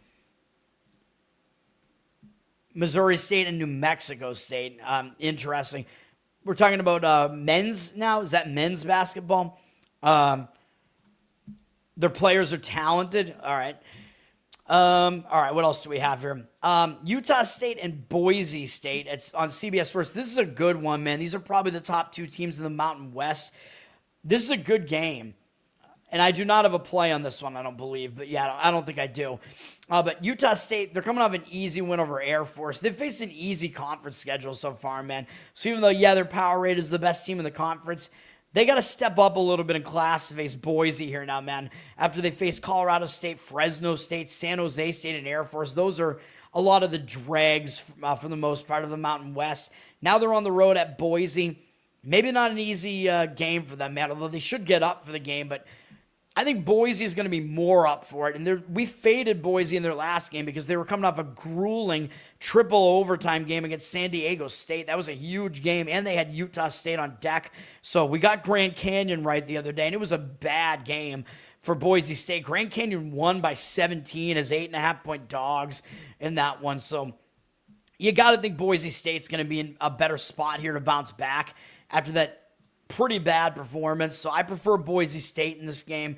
Utah State's down from 1.5 to 1 here.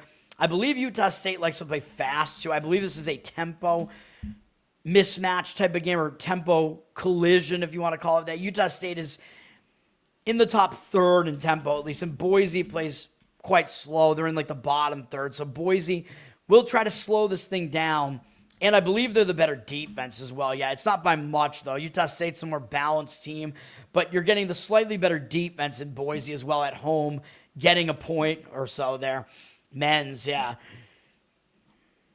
Dudes rock, man. Dudes rock. BYU is at Utah. Of course, both of these are Utah teams. 10 p.m. We're getting into the real degenerate hours, both on the show here and the games that we're talking about. BYU coming off an easy win over Arizona State. Nothing to really see there. Going to Utah. Is it possible they overlook Utah because they got TCU and then Texas Tech on deck? I don't know. I mean, TCU hasn't been that great either. So I don't really know if it's that bad of a spot for BYU. Utah probably is going to be the more focused team, though, I would guess, though, just because they're the little brother now in the state of Utah. BYU has had the upper hand for quite a while now, so I expect Utah to show up. Utah's coming up that double-digit loss at Colorado. I would probably take the points, but, man, it is ugly. And it's a high total because I think both teams play pretty fast. BYU is a 13-point favorite. The total is 165. Lean towards taking the points, but I don't love it. And KenPom has Utah outside of the top 100 as well. They play somewhat fast in the faster third. BYU, I think, does play faster. Yeah, BYU is 48th in tempo. But BYU is a legit team. Like, KenPom has them at number 10 in the country, so their ranking is not far off. We still have not gotten to my two plays, I know, but we're going to do them right now. Although I think I might talk about all four of these remaining games in the Mountain West and West Coast Conference because they're all pretty good ones. Let me see. What are my remaining two here? I got to make sure I know what they are.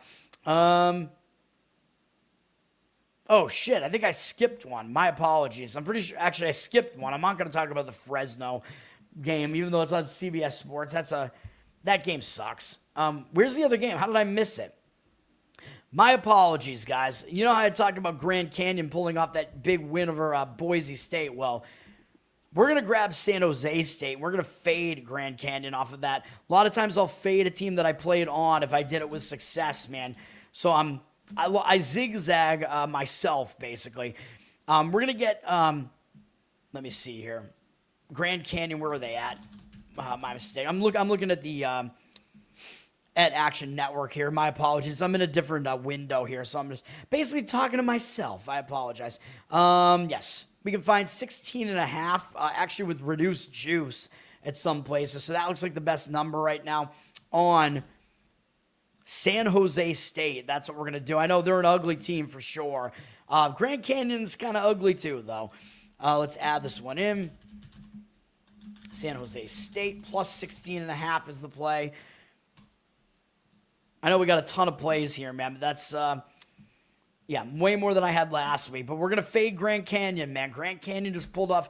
This is one of the better ones, I think. Grand Canyon just pulled off that big upset at Boise State, man. That was a big win, especially for Grand Canyon being new to the Mountain West. They got 2 Mountain West wins already, but they beat Wyoming and what was the other one? Where is the other one? Who else did they beat? Where the fuck is it? What? Wait, how are they 2? Oh, right. They beat, what am I saying? They beat Boise, of course. So, yeah, the other win that they had was Wyoming. So, yeah, this is their, like, Mountain West legitimizer game. Even though Wyoming has been decent this year. I mean, you beat Boise State, one of the top teams in the conference. Yeah, that's a big win. I know Boise has dropped down in the standings, but power ratings-wise, big win. They were up near the top of the standings until they took that loss for the most part. So, huge win. Grand Canyon's now kind of legitimizing their new conference. They got San Jose State here. Are they really going to pay attention to San Jose State? Look who they have up next, starting in 3 days from now. They got to go to New Mexico and play in the Pit, and then they play Utah State and San Diego State. So they're playing the top 3 teams in the conference right now, all in their next 3 games. So I think it's a sandwich spot for Grand Canyon. I think it's bad. We're getting a lot of points with San Jose State here. San Jose State's coming out of an ugly home loss to Fresno. They might bounce back from that. I mean, their other conference losses were pretty respectable, really, I would say. Well, just because the opponents were good. they lost, to those exact 3 teams I just mentioned: New Mexico, San Diego State, and Utah State. So San Jose State has not had an easy start to conference play. So, yeah, they were coming off that string of big games. Maybe they just didn't have it for that game against Fresno, though I thought they caught Fresno at a good time in that game, and they still didn't get it. But I think San Jose State's going to show up in this one, at least with some focus here, man. Grand Canyon, yeah, they're in KenPom's top 100 right now, but they don't score that well. They're more of a defense-oriented team, and they play pretty slow, so that's also not what you want when you're laying a ton of points. San Jose State obviously is the worst of the 2 teams. They play really slow as well, so it's going to be a muddy game, I think, man, although San Jose State is worse defensively than offensively. So I do worry about that. Yeah, Grand Canyon's the better team on both sides of the ball, but you can't just totally avoid things like that when you see a spot that's good. San Jose State has faced a difficult schedule, 64th strength of schedule in KenPom. So we're going to take the points of San Jose State there. And then, all right, let's get back to what I was going to talk about here. Actually, my last play is the next one up, which is Wyoming against Nevada. Getting into the D-Gen hours for sure. My play in this one is going to be Wyoming. Let me get it into the system here. Let me figure out what the best number is right now on Wyoming. And then I'll be able to relax a little bit before I have to do the stupid Instagram videos, which is going to take for fucking ever. Wyoming actually not that bad of a team this year, man. We can get 5.5 with Wyoming here against Nevada. Both teams have the same record, so I know, the line doesn't look that weird or anything like that. Wyoming might be a little bit overrated as well, but I like Wyoming in this one. The spot, I think, is bad for Nevada. I will show you in a minute. Let me get Wyoming in. Here it is. Some Mountain West action here in these last 2 plays. Wyoming, they're coming into this game off of beating UNLV, which I don't think that's going to have them hung over or anything like that or in a letdown spot. UNLV has not been very good this year. Now they're going to Nevada. I know Reno's not an easy place to play, but we're getting points here with Wyoming, and I think they're going to show up. I mean, Nevada's up in the top 4 in the conference right now, so I don't think Wyoming will be overlooking them for San Diego State, but also I think Nevada is in a fade spot, and that's why we're doing this. They just lost a huge win streak. They were on, what is this, a 7-game win streak. They hadn't lost since they lost to Washington way earlier in the season. They had that win streak snapped in a close game against San Diego State. And this is a game where I think we had Nevada in this game, and they lost it for me, man. Nevada looked like they were going to win the game. We had them on the money line, and they kind of screwed us. And I know Nevada shot horribly in the game, sure. But San Diego State did outplay them. They out-rebounded them 38-31. So I don't know. There are some things about it where San Jose State did outplay them, but really what I'm looking at is this is a close game. And whoops, let me go back. The game went basically all the way to the wire, and I'm mad because Nevada was winning this game 16-4 right out of the chute, man, and 14-2. So I thought we were going to get an easy win with Nevada, and then they totally lost it, and it was close all the way pretty much towards the end. Big game for Nevada against San Diego State, who is still basically part of the class of the Mountain West, man. And then, after this game, who does Nevada play next? Yeah, they play Utah State, of course, so they have the top team in the conference up after this. So it is a sandwich spot for Nevada, in my opinion. We're going to grab the points with Wyoming in that one. And that's going to do it for my plays. It looks like it's a 5-point spread right now. The total in that one is not high at 143, so taking the points looks pretty good in that one. I might have to do short Instagram videos for tomorrow, just really hit on the situation real quick. Now, Nevada, I mean, they're not ranked that well in KenPom at 81st. They're pretty lucky at 67 in KenPom's rankings, so they've overperformed according to him. They're slow. So, again, they're probably going to be slowing the game down here. As far as Wyoming is concerned, and again, a slow-paced team is usually something where you don't want to have them laying points, right? Wyoming is not that far back from Nevada, man. They're only 13 ranking spots lower. They're not that much worse on either side of the ball. In fact, they're actually slightly better defensively, according to KenPom, by 2 ranking spots, 91-89. So Wyoming is actually technically the slightly better defense getting points, and they like to play kind of mid-tempo, but I think they'll probably get engaged in a slow-paced game here, and hopefully that will be good for taking the points. And yes, Nevada's faced a more difficult schedule, but Wyoming is actually the less lucky team according to Ken Pom. So they're not really actually they're not really overperforming actually or whatever. They're not really underrated or excuse me, yeah, they're not really overrated. I'm losing my mind. They're not really overrated or anything like that. So they're 214th in the luck index. So that's what we got going on there. And then there's one big game up, I think, that I haven't talked about yet. Yes. Well, actually, two of them. Loyola Marymount and Santa Clara is a pretty big game in the West Coast Conference. Now, Loyola Marymount coming off a big win over San Francisco, although I don't think they're going to overlook Santa Clara. It's just a matter of, are they going to have enough in the tank to perform against Santa Clara? Santa Clara just lost a win streak, though, and they lost at Gonzaga, which was expected. We didn't think they were going to win that game, and the game was pretty out of reach. After it was close for most of the game, Gonzaga kind of just put it away. So it wasn't a game where Santa Clara took them to the wire or anything close to that. But it did cost them a win streak, so sometimes they will be hung over off a win streak like that. But to me, I think the spot's a little bit worse for Loyola Marymount coming off that tougher game against, well, not tougher opponent, but a game that was closer against a decent opponent in San Francisco. Santa Clara is up from 10 to 12 here on the line, so the money early seems to kind of agree with laying it with Santa Clara. That is also what my opinion would be. And then to finish it off, the actual D-Gen game at midnight. Of course, it's in Hawaii. Hawaii hosts the D-Gen hours, man. UC Irvine is going out there. UC Irvine, they're actually atop the Big West right now, man. They just had kind of a bad performance against Long Beach, though. They won by 10, and the game was not great, I don't think, for Irvine. I think Irvine should have won this game more easily. It was at home, although they did pull away towards the end, though. But I expect UC Irvine will be focused going out to Hawaii. I mean, it is something I think they have to do pretty much every year. They have to go to Hawaii, so at least they're used to doing it. Hawaii is actually traveling back to Hawaii as well, so they're not waiting at home here. And Hawaii just lost a long win streak, man. Hawaii's been off for a little while because these teams usually get a little bit of extra rest to travel to Hawaii, to and from Hawaii. But Hawaii had a 7-game win streak, I think, snapped against UC San Diego. And at that time, Hawaii and UC San Diego were vying for the top spot, although now UC Irvine is. So it's not like Hawaii's going to overlook UC Irvine, but that was a big game against UC San Diego, man. And it might have halted Hawaii's momentum a little bit here. So I kind of prefer Irvine in this one.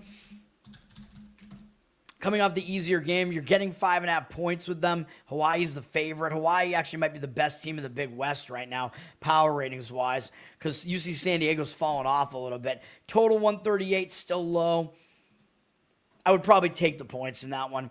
And finally, that's going to do it. Once again, my plays for tomorrow are NC State minus the points. This is just college basketball, too. LSU plus the points. Xavier plus the small point spread there. Georgetown plus the points. Houston Christian plus the points. Colorado plus the points. Cal State Northridge plus the 1 point. And San Jose State plus the points. I know, dude, I know it's high volume. And yeah, I mean, it gets to a point where you have a lot at risk. But yeah, I mean, you got to just, like, hopefully, I mean, it's very rare that you have, like, that you just get massacred, you know? So hopefully the volume is not too extreme with 8 or 9 plays here. And, of course, I'm going to have more plays once I get into the hockey and NBA tomorrow, which I'll do tomorrow morning, and NFL. I don't know if I'll have any NFL tomorrow or not, but we'll see. That's going to do it for now. Thank you, sir. Thanks, everybody, for hanging out, sticking with me for this long-ass show. That's going to do it. Learn to Toad on Instagram. Learn to Toad on Twitter. Like, subscribe, comment on the channel here, of course. Listen on audio, Spotify, Apple. Review over there helps me out. Covered in Uke is my Uke channel on YouTube. Patreon.com/LearnToToad. And I'll try to get to some of those Uke covers eventually. I know I put up another one earlier today just because I wanted to do it. There was not a request, but it's one that I've done before, but I hadn't done it recently, or I think with the camera setup and whatever. So I did that. Going with the anti-war just to piss off the the pro-war right, because now I get lumped in with the leftists again, man. That's just how it is. Just because I stay pretty consistent. What else? Losercast, of course. Check out the Losercast, the comedy podcast that I'm on. And I think that's going to do it. And I was on If by Whiskey earlier this week, so you can check out that show as well. And of course, I did have Clint on for Bald, where we broke down the NFL playoffs. And I also did a solo bracket special on it. So if you haven't checked those out yet, those are up on the YouTube channel and they're on audio as well. So that's going to do it, man. Peace until a few hours from now when I'm lacking sleep again in the morning. Peace.